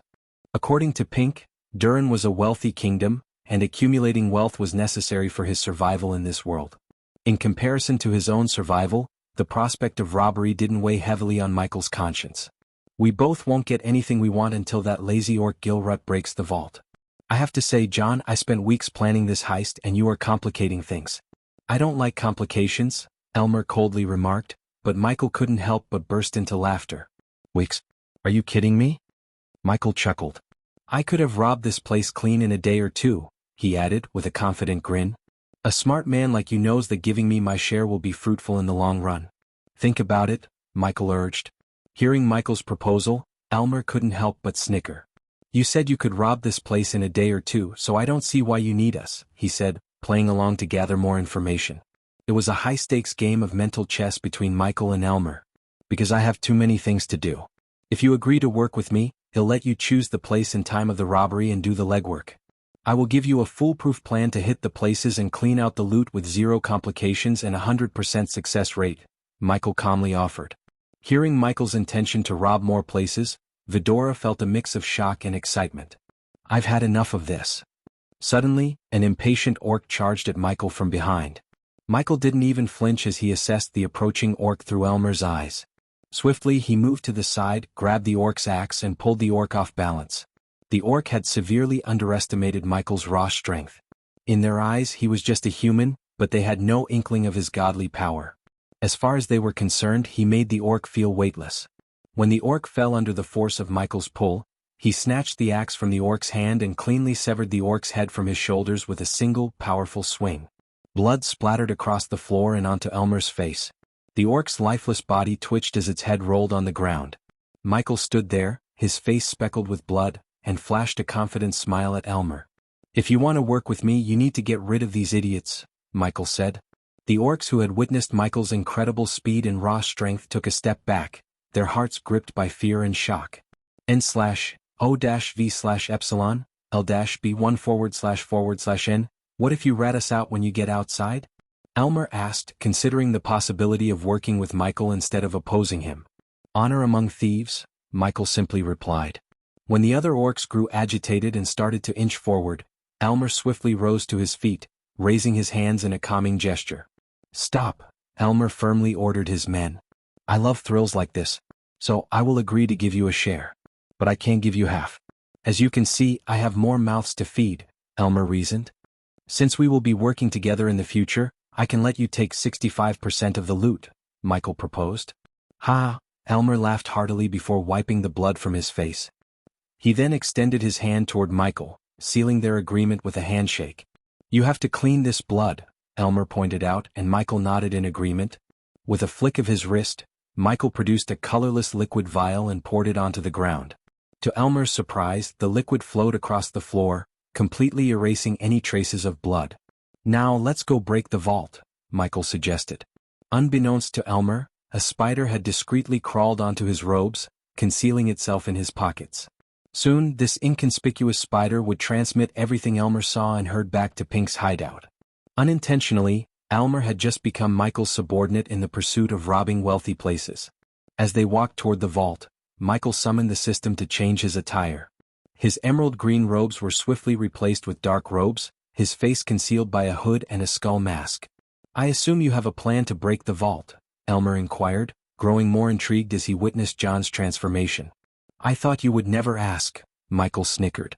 Upon reaching the vault room, Michael observed Gilrut still diligently working on the runes to breach the vault. The hostages lay trembling on the ground, their fear palpable. Without hesitation, Michael tossed a glass vial containing his own concoction into the vault room through the open door. The vial shattered upon impact, startling the hostages. What the hell is this? Gilrut muttered in confusion as he examined the shattered vial. However, before he could react, Gilrut collapsed, unconscious. Everyone inside the vault room, including the orc guards, followed suit, falling to the ground. Michael then calmly stepped through the door and stood before the imposing metal vault door. I am waiting, Elmer stated, his hand subtly gripping the dagger at his waist, prepared for any unexpected actions from John. To Elmer's astonishment, Michael merely clenched the vault door with his godly strength. Elmer watched in awe as the solid metal door trembled, with cracks beginning to form in the surrounding wall. The massive vault door continued to crack and tremble under Michael's relentless grip until, with a thunderous crash, it fell to the ground. A dazzling sight met their eyes as the vault's contents were revealed. Shimmering piles of gold coins, sparkling rubies and diamonds, and gleaming gold bars and biscuits lay before them, bathed in a brilliant, radiant light that danced across their faces. Michael couldn't help but be amused at the sight before him. He turned to Elmer and the other orcs, a wry grin playing on his lips.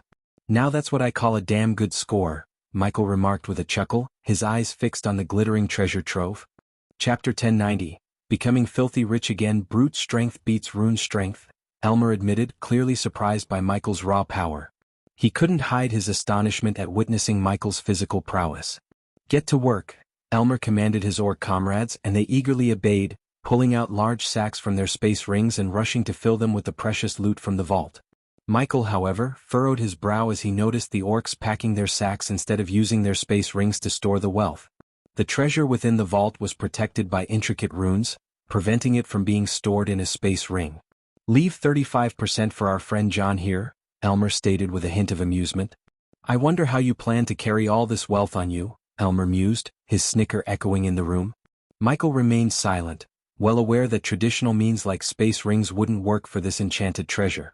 However, Michael had a trick up his sleeve: his system storage.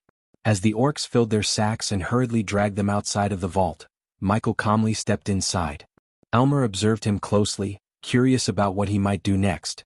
To Elmer's astonishment, Michael simply waved his hand, causing a strange white light to envelop all the remaining gold coins, rubies, diamonds, and every valuable item in the vault. Within moments, the bright light vanished, taking the entire contents of the vault with it. What kind of space ring are you wearing? Elmer asked, his voice revealing his shock at the incredible display of power. Working with you might not be a bad idea after all, Elmer admitted, recognizing the potential benefits of collaborating with John. In Elmer's eyes, Michael seemed resourceful, someone who could be used to gain advantages within the villainous gang. He contemplated using John as a contact to climb the ranks. However, Elmer was completely unaware that Michael had his own motives and plans for exploiting the villainous gang to his advantage. Once all the wealth within the vault had vanished, Michael turned to Elmer with a smile. Now, place the dagger against my throat and tell Barug to send the flying ships within half an hour, Michael instructed. He snatched a dagger from one of the orcs, causing them and Elmer to react with agitation, stepping back cautiously. Michael smiled as he changed his robes back to the emerald green attire. With deliberate slowness, he ran the dagger across his chest, cutting his own flesh. Blood trickled down, staining his green robes crimson. This will give Barug the motivation he needs, Michael remarked confidently. An orc stood firmly behind Michael, holding the dagger against his throat as they proceeded. Michael maintained his composure, not showing any signs of fear or discomfort. Elmer led the way and soon they reached the building's entrance. He pushed open the heavy doors, revealing the bustling scene outside. Barug and a contingent of soldiers were on the scene, trying to keep the curious citizens at bay, creating a perimeter around the Ridion Funds building.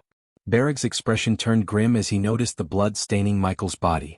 His fists clenched in anger and he approached Michael, his voice low and stern. What did you do? Barug demanded, his eyes locked onto Michael's. Elmer, however, remained calm and composed. He let out a chuckle before asking, "Where is the flying ship I asked for?" "It's on its way," Barug replied, his gaze never leaving Michael. Elmer's tone shifted as impatience crept in. "I don't like the ship being late," he said, then signaled to the orc standing behind Michael. Without hesitation, the orc drew the dagger across Michael's shoulder. However, to his astonishment, it felt as if he was cutting into a solid stone wall. "What in the world?" The orc muttered to himself, staring at Michael's seemingly invulnerable flesh in disbelief. "Stop hurting the hostages, Elmer. You didn't want this robbery case to become murder," Barug growled, frustration evident in his voice. However, Elmer merely laughed, an eerie sound that hung in the air. "Officer Barug, we are the villainous gang. We commit murders for breakfast and more murders for dinner. So no, we don't give a damn. Unless you want this hero to die before your very eyes, I want the airship to arrive within 10 seconds, Elmer responded with a cold grin.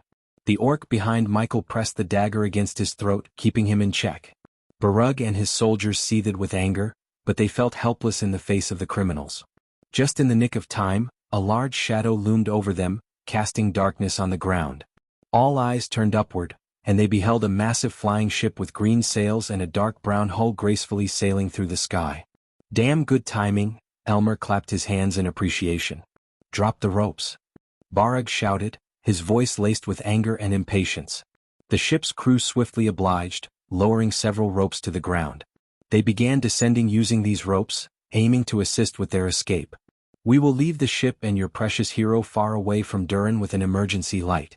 You can pick him up later," Elmer declared as he confidently made his way up the ropes to the ship. The orcs followed, grasping the ropes tightly as Elmer activated a mechanism that hoisted them up to the ship. As they reached the ship's upper deck, Elmer took hold of the helm and expertly rotated the rudder. The massive airship began to turn slowly, its sails billowing as it adjusted course. Michael observed the ship's sails filling with wind, propelling it forward as they escaped from Durin. While they soared away from Durin, Michael couldn't help but notice the intricate runes etched into the sails and the glowing symbols that adorned the ship's hull. At the stern of the airship, there was a conspicuous large box, covered in an array of mysterious runes. With a sense of curiosity, he activated his X-ray vision, revealing a potent energy signature emanating from within the box. "You can take the dagger away, my man," Michael spoke to the orc. The orc, under Elmer's watchful eye, reluctantly sheathed the dagger that had been pressed against Michael's throat moments earlier. With the blade no longer a threat, Michael stretched his muscles, the tension slowly dissipating. "Are you going to tell us your next move?" Elmer inquired, his hands steady on the rudder. "I have a few matters to attend to in Durin," Michael began, his tone casual. "In the meantime, if you happen to identify a lucrative target, feel free to let me know. But I must emphasize I'm not interested in small-time scores. If I'm going to help you, it needs to be a big heist. Don't concern yourself with the targets. Durin's got plenty of fat fish to plunder," Elmer assured. "However, the real question is, how do we get in touch with you? Meeting the rest of your villainous gang isn't on the table, I presume?" Michael retorted, his skepticism clear. "Let's be realistic here, John. Trust isn't something that flows easily between us at this point. So, it's a tad premature to disclose our hideout to you," Elmer explained. However, he tossed a blue crystal, intricately engraved with a rune, toward Michael, who deftly caught it in midair. "It's a one-way communication crystal. When I've selected our next target, it'll get in touch," Elmer elucidated. As the airship soared further away from the Durin kingdom, they eventually arrived at a breathtaking sight. A vast white flower field that stretched endlessly across the land under a tumultuous, stormy sky. The field was a mesmerizing sight, the white blossoms contrasting starkly against the dark, brooding clouds above. Elmer, still at the helm, turned to Michael, addressing him by the alias John. "This is where we part ways, John." Michael gazed out at the expanse of white flowers, his curiosity piqued. "What are you planning to do with the airship?" he inquired. Elmer couldn't help but chuckle at the question. "The Durin orcs believe they can track us using the runes embedded in this ship, but they're in for a surprise." He gestured to the orcs surrounding him, who were stifling laughter. "We'll strip this ship down and salvage the parts, then sell them for a handsome sum of gold coins." The orcs accompanying Elmer burst into raucous laughter, their rough voices mocking the supposed ineptitude of the Durin orcs. "Track us, my foot," one of them guffawed. "The Durin orcs always were a bit slow," another orc chimed in with a grin. Elmer, still amused, added, "Exactly. They underestimate the villainous gang. Now John, our paths diverge here. Keep that communication crystal close. When the time is right, I'll be in touch." Michael nodded, and with a final glance at Elmer and his boisterous orc comrades, he stepped off the airship and onto the pristine flower-covered land, ready for his next move. Standing amidst the sprawling field of white flowers, Michael watched as the airship receded into the distant horizon, a mere speck in the expansive sky. With a deep breath, he activated the earpiece. "Hello, Pink," he spoke softly. Pink's voice crackled to life on the other end. "Ghost, what happened? Did you meet Gilrut?" With a hint of amusement in his tone, Michael recounted every detail of the events that unfolded within Ridion Funds, painting a vivid picture of his encounter with Elmer and the villainous gang. Pink's voice radiated excitement and disbelief. "So, we're robbing banks now? I never thought I'd see the day." Michael replied in a matter-of-fact tone, "We need funds, Pink. This is the quickest way to amass the wealth we require." Pink acknowledged the necessity of their actions. "True, we do need the funds. But are you sure about this? It sounds dangerous." Michael reassured her, "Elmer has a spider on him. We'll have our eyes on him at all times." Pink's response was filled with satisfaction. "That's wonderful." Determined to assist Pink further, Michael proposed, "He'll help you connect Elmer's spider to one of the mirrors in your room so you can keep a close watch on him." Curiosity piqued, Pink inquired, "What's your next move, Ghost?" Michael's voice held a hint of anticipation as he revealed his plan. "Now, it's time to befriend Gilrut and forge a new medallion." Chapter 1091, Runemaster Gilrut. As Michael contemplated his next steps, a soft voice resounded in his mind, reminding him of an important task. It was Iag, his loyal and ever-watchful Hydra. "Ghost," Iag's voice whispered, "it might be wise to use the emergency beacon now." Understanding the urgency, Michael reached into his pocket and retrieved a small, unassuming cube. Gripping it tightly in his hand, he crushed it with a swift motion. In an instant, a brilliant beam of red light shot skyward, cutting through the stormy clouds above.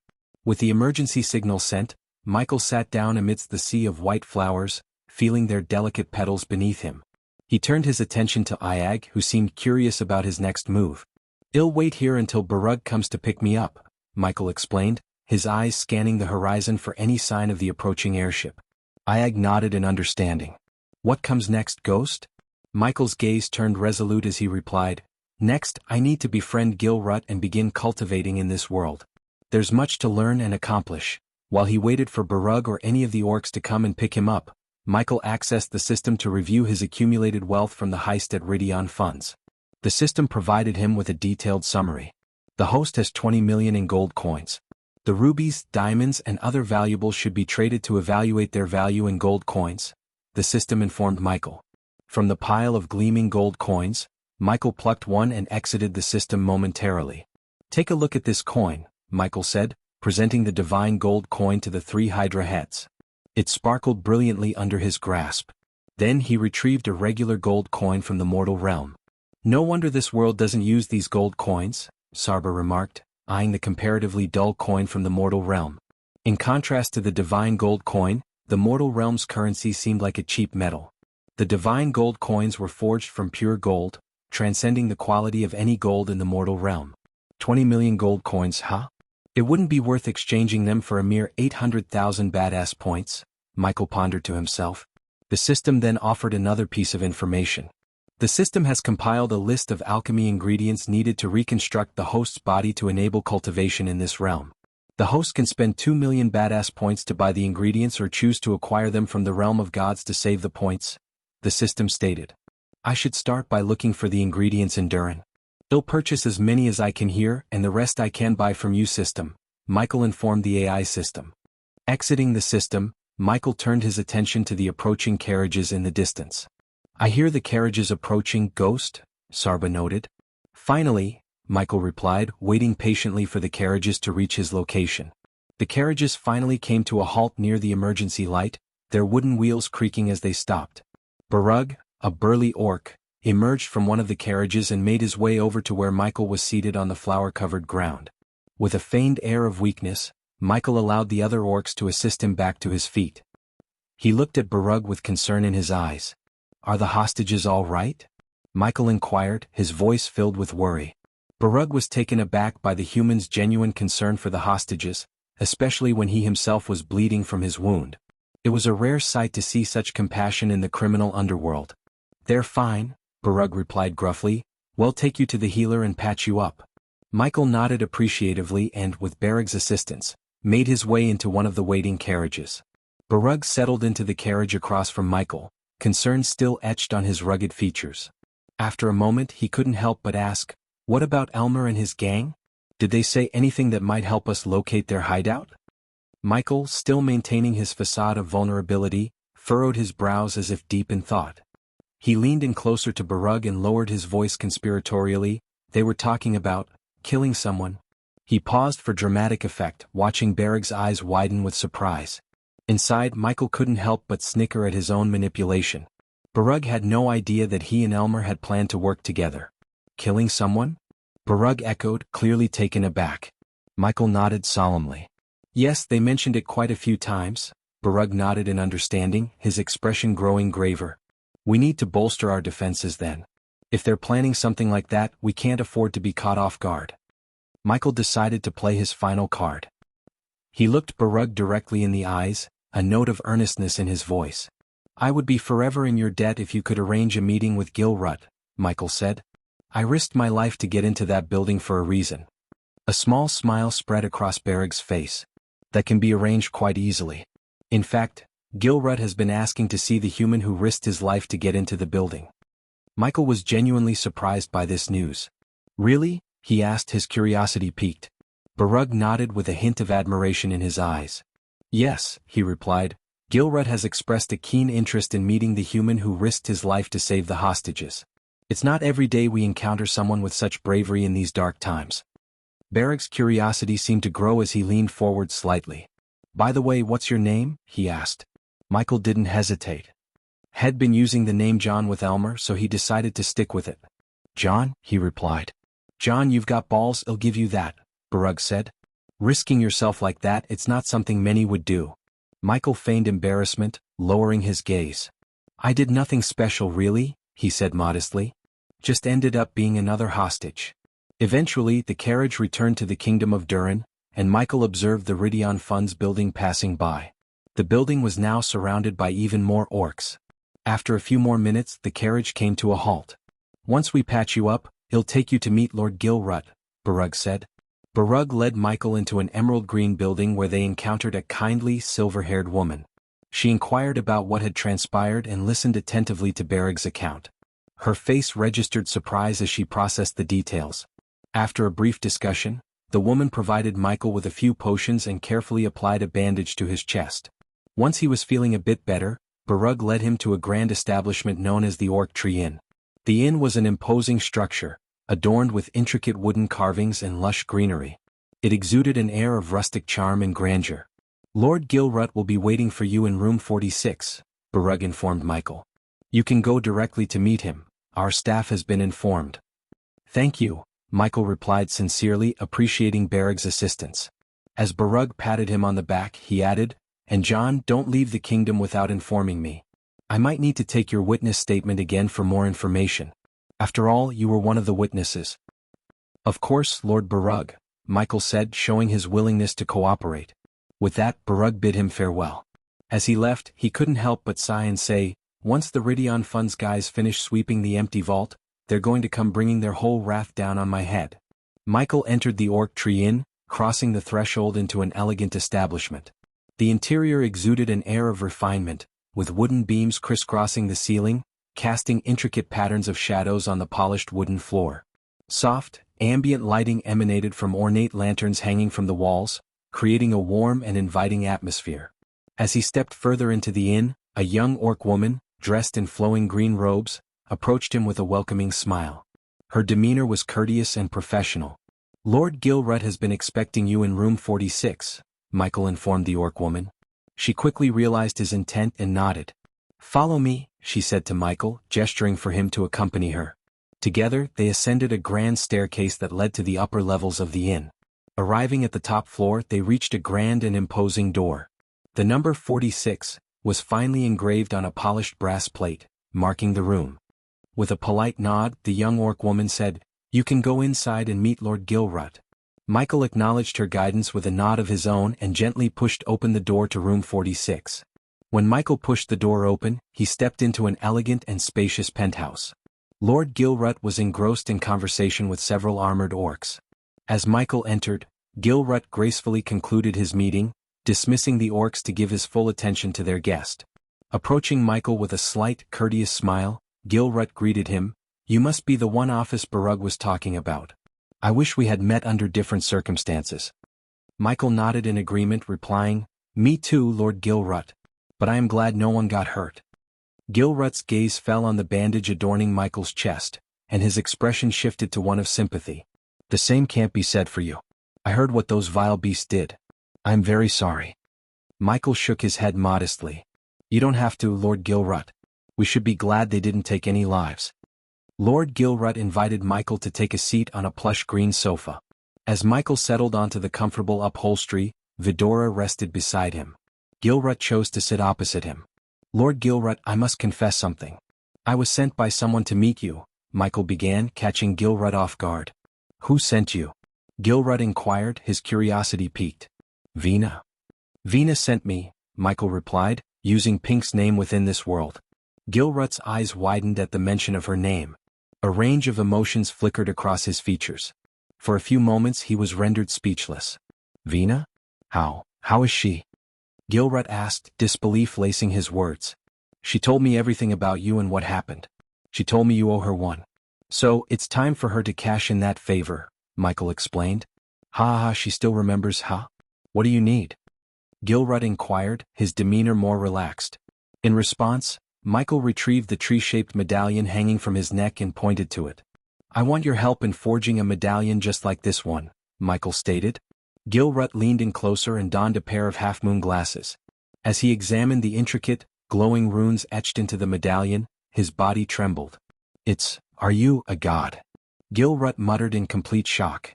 Chapter 1092 New Medallion. While the medallion had indeed been forged by a goddess, Gilrut astutely discerned the purpose of the runes etched upon it with a single glance. Michael couldn't help but be impressed by the orc's talent. He had a hunch that Gilrut's abilities rivaled those of Eladir himself.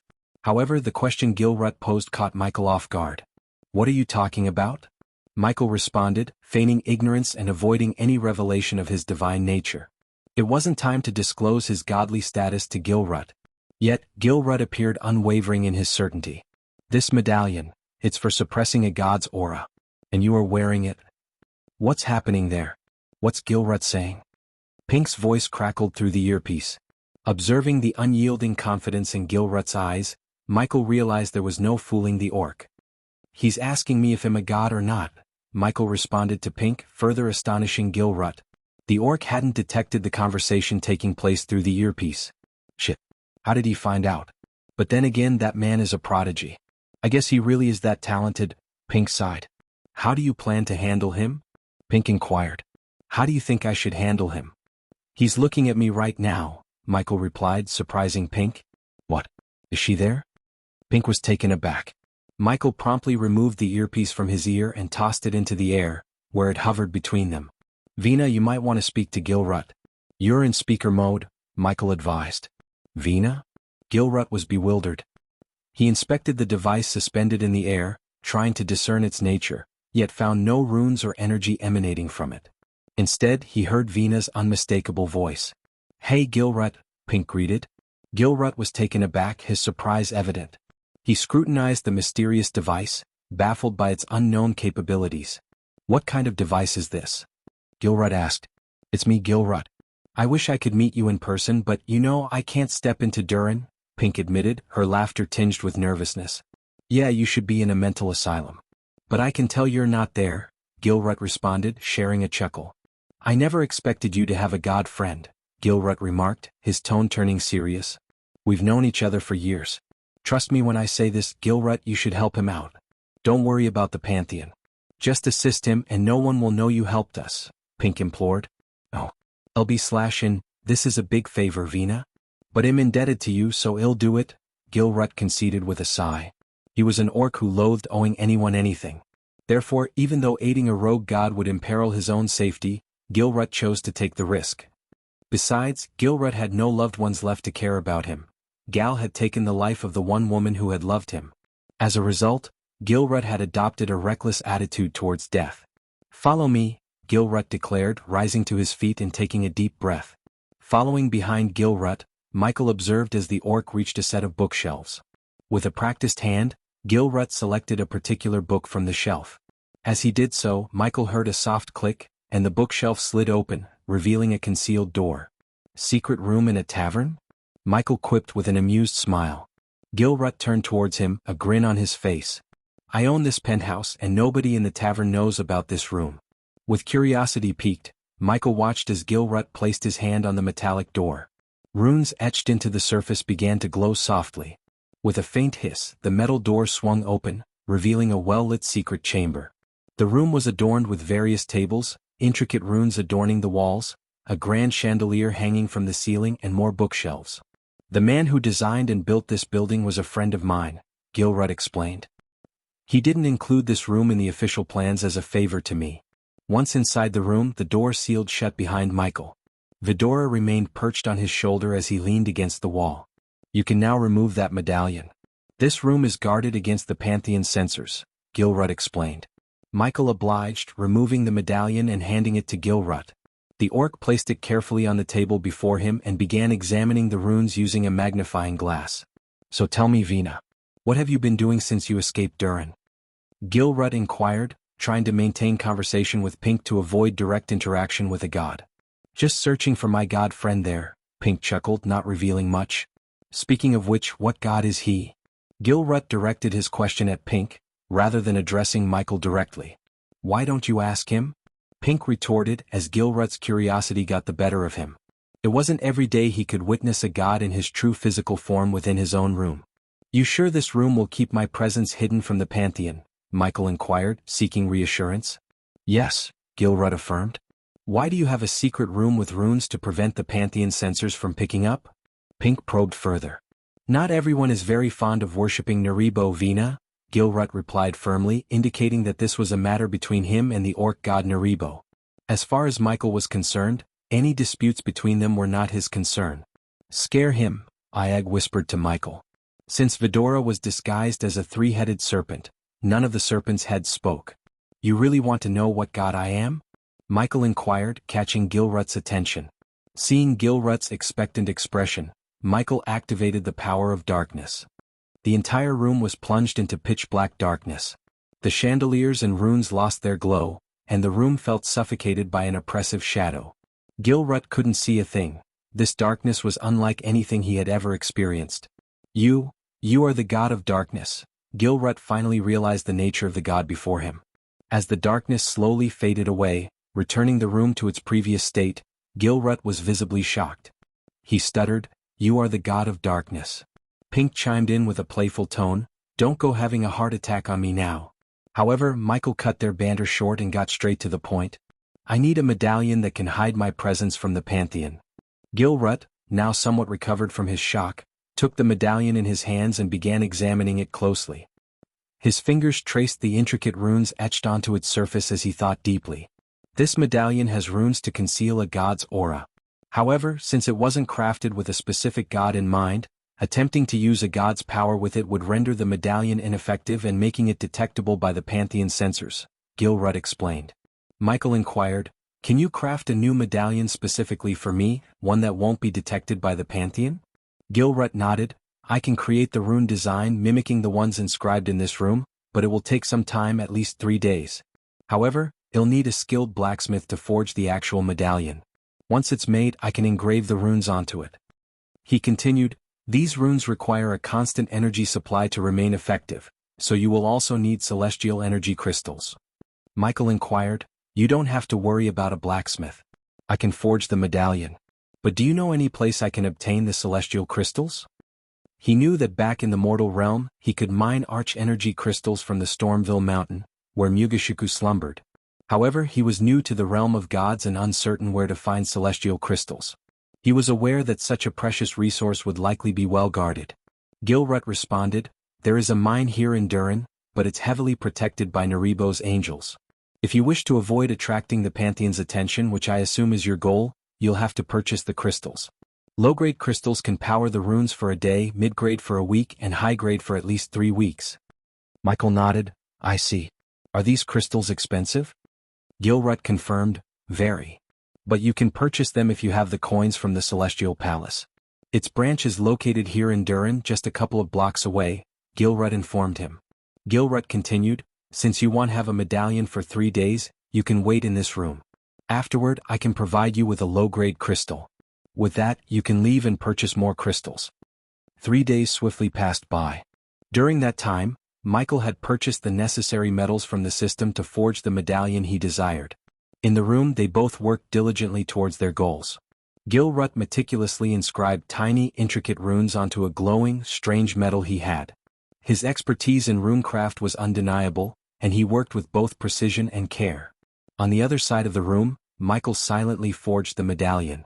Using his dark flames, he melded and shaped the metal into a skull-shaped form, with every detail painstakingly perfected. It was a fusion of craftsmanship and divine power. As the 3 days passed, the room was filled with an air of concentration and determination. Michael and Gilrut, two very different beings, shared the same goal. "Done," Gilrut declared, his voice laden with fatigue. Vidora, curled up in the corner of the room, slept peacefully. After an intensive 3-day effort, Gilrut had successfully engraved the intricate runes into the skull-shaped medallion that Michael had forged. In the process, he had repurposed some of the runes from Marla's medallion, effectively destroying it. "It's beautiful," Michael marveled as he held the small skull medallion in his hand. "Show me how to power this medallion," Michael requested. Gilrut agreed with a nod and retrieved a dim blue crystal from his pocket. He clenched his fist around the crystal, shattering it. As he opened his hand, a radiant energy appeared, hovering above his palm. Simultaneously, the medallion in Michael's hand quivered. It absorbed the celestial energy, warming up, and the eyes in the skull design glowed dimly in a shade of red. It's ready? This will keep you hidden from the Pantheon even if you employ your godly powers.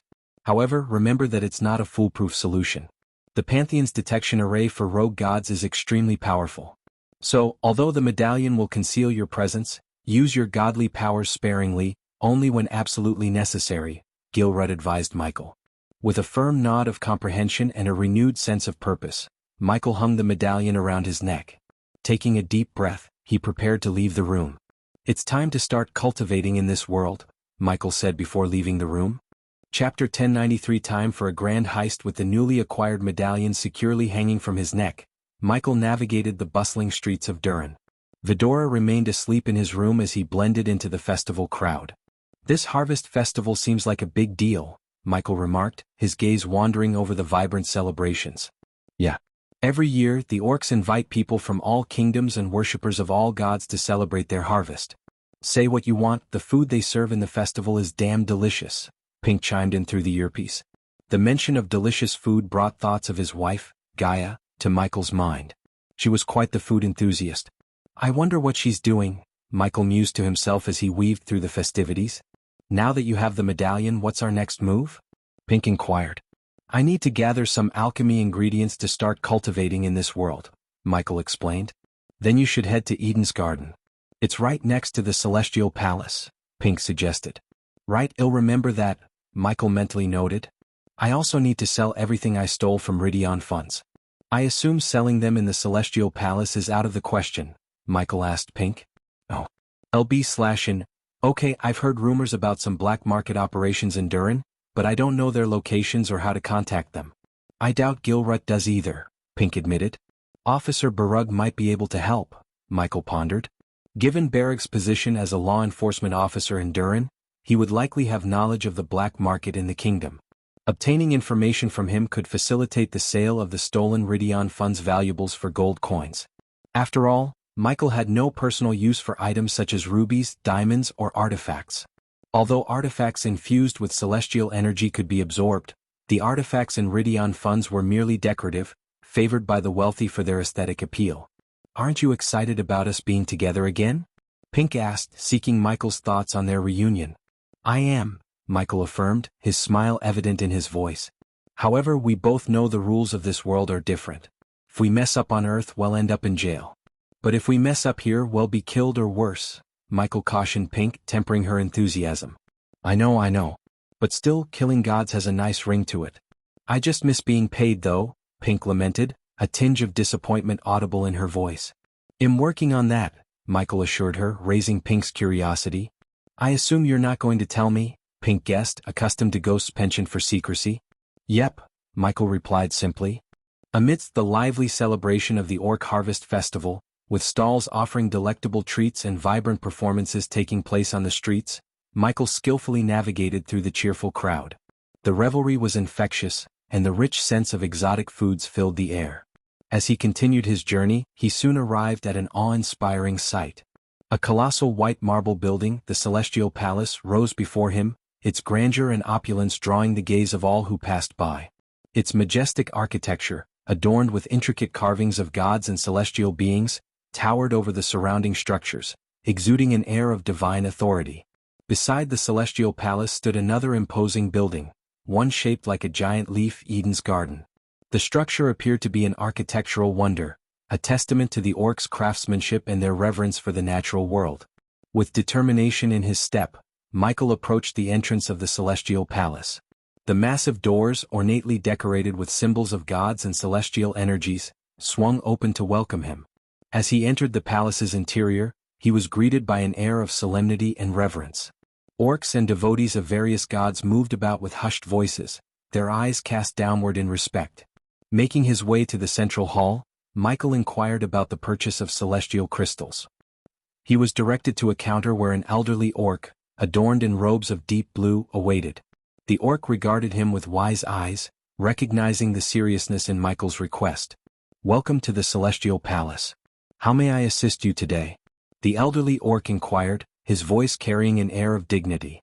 I'm in need of celestial crystals, Michael replied, keeping his tone respectful. The orc nodded, understanding the significance of the request. Celestial crystals are indeed precious. May I know your purpose for requiring them? It's a secret, but I am researching new types of runes. So these new runes of mine require a substantial amount of energy, Michael replied.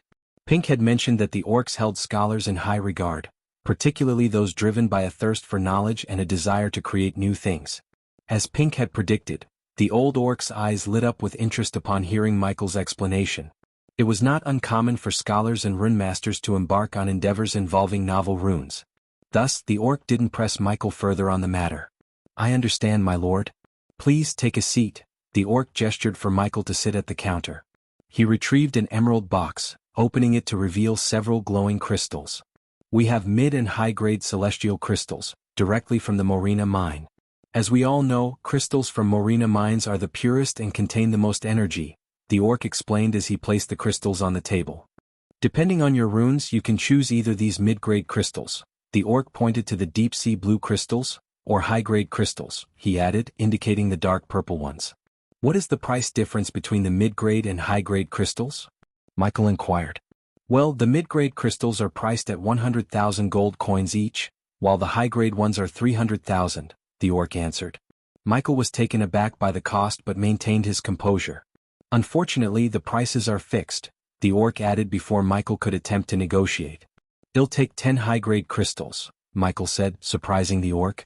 That will cost you 3 million gold coins, the orc replied.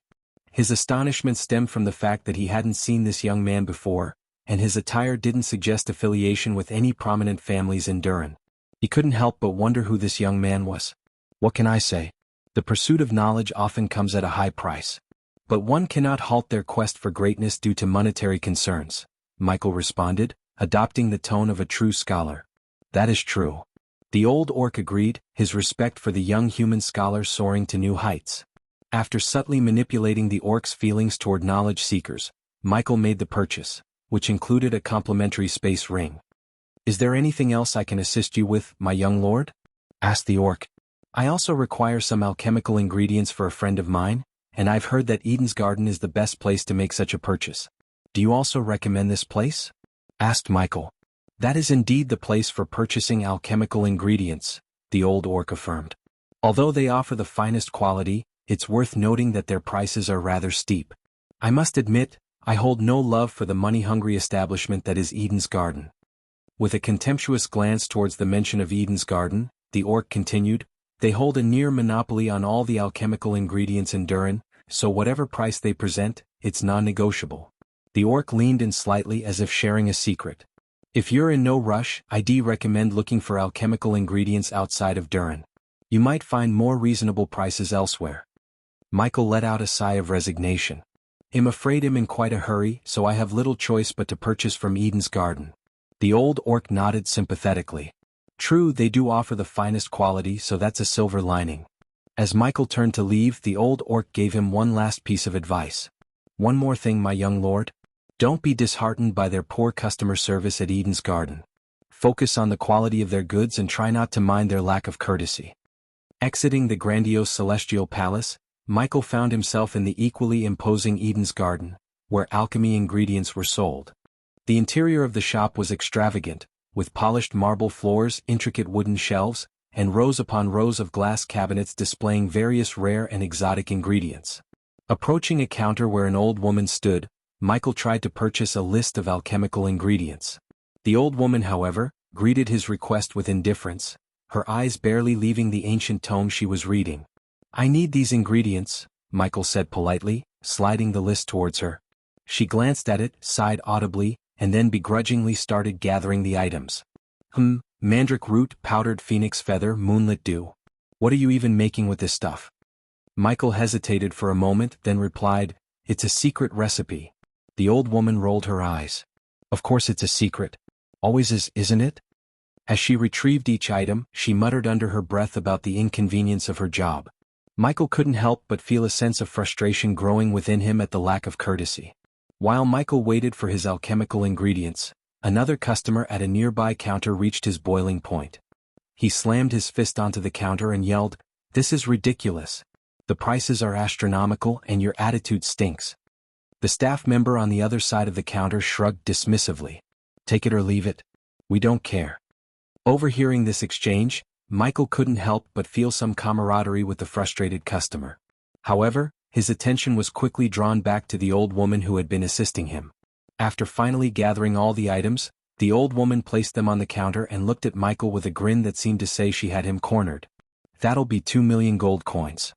Michael was visibly startled by the price and asked incredulously, 2 million? Isn't that a bit much?" The old woman scoffed, "Poor people like you always think that way. If you can't afford it, don't waste my time. Either buy it or get the hell out." Michael frowned, feeling a mix of frustration and anger. "You know, if you were a bit more polite, maybe customers would want to return here." The old woman let out a harsh laugh. "Return? They always return. Because they have no choice." Michael's expression turned dark and he growled, "You know, it's funny how people who think they're untouchable are usually the ones who are most vulnerable." With that, he retrieved a space ring filled with coins and transferred the required amount. The old woman snickered as she took the ring, counting the coins before tossing the ingredients carelessly into an emerald green box. As Michael left the counter, he muttered to himself with a devilish grin, "I wonder how they'll feel when I clean out this place." As Michael stepped out of the Eden's garden, he cast one last look at the imposing building before speaking to Pink. "Hey Pink, I think it's about time we contact Elmer. I've got a new target in mind for our next heist," Michael said. Pink's voice buzzed with excitement. "Finally, some action. But please tell me it's not the Celestial Palace." Michael grinned. "No, we're not going for the Celestial Palace. Our target is the Eden's Garden." With that, Michael left the building, his thoughts already formulating a plan for their next daring escapade. Chapter 1094 Eden's Garden Heist Planning. After deciding to target the Eden's Garden, Michael returned to Gilrut's penthouse. His decision wasn't solely due to the establishment's poor customer service. He had multiple reasons.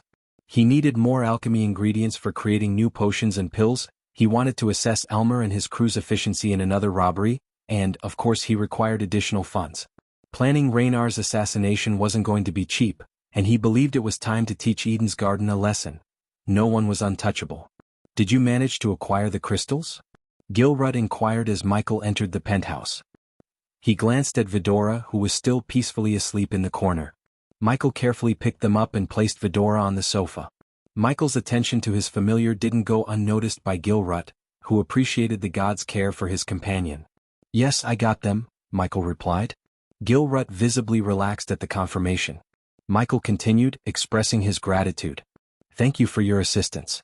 I might need your expertise in runes again in the future, but that'll be the last time," Michael explained. Curious, Gilrut questioned, "For what purpose?" "What else? They'll require your help with runes." "Here, take this." Michael handed Gilrut an earpiece. "I'll reach out when I need you," Michael added.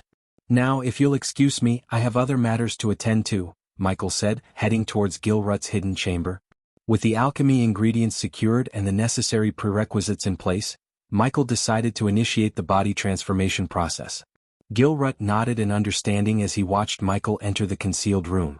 Once inside, Michael selected a dark corner and settled down. "System, provide me with the recipe for the potion you want me to brew," Michael requested, and a golden parchment materialized in his hand. With the recipe in hand, Michael summoned his dark flames. One by one he fed the ingredients into the flickering abyss. A single day passed by in the blink of an eye, accompanied by an unusual radiance that enshrouded Michael's body. His skin shimmered beneath the ethereal glow, while his shoulder-length black hair danced in the gentle breeze. Amid this spectacle, celestial energy from the surrounding atmosphere gradually flowed towards Michael, converging at his forehead. "The system is absorbing the experience points." Michael heard the system's voice echoing in his mind.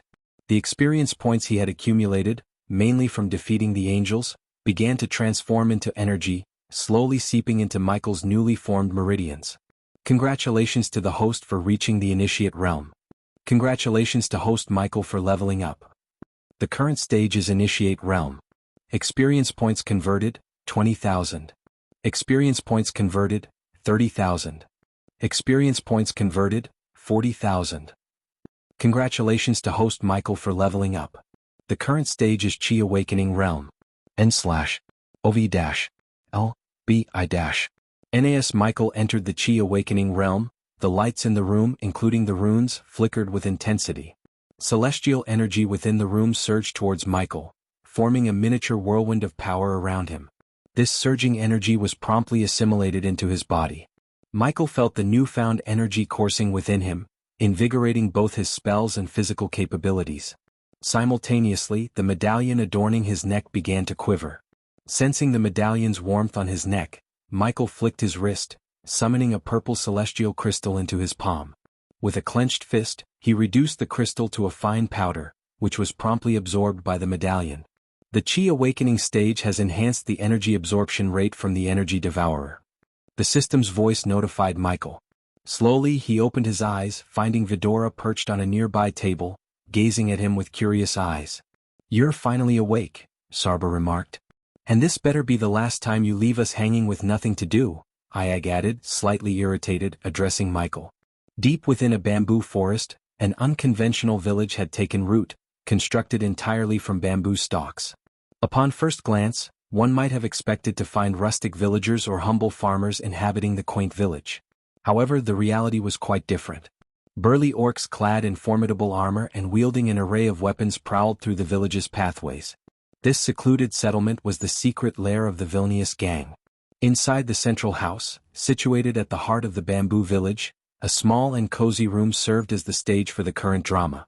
Elmer, the elven gang leader whom Michael had encountered during their heist at the Ridion Funds, stood before an imposing orc with a long black beard adorned with gleaming gold chains.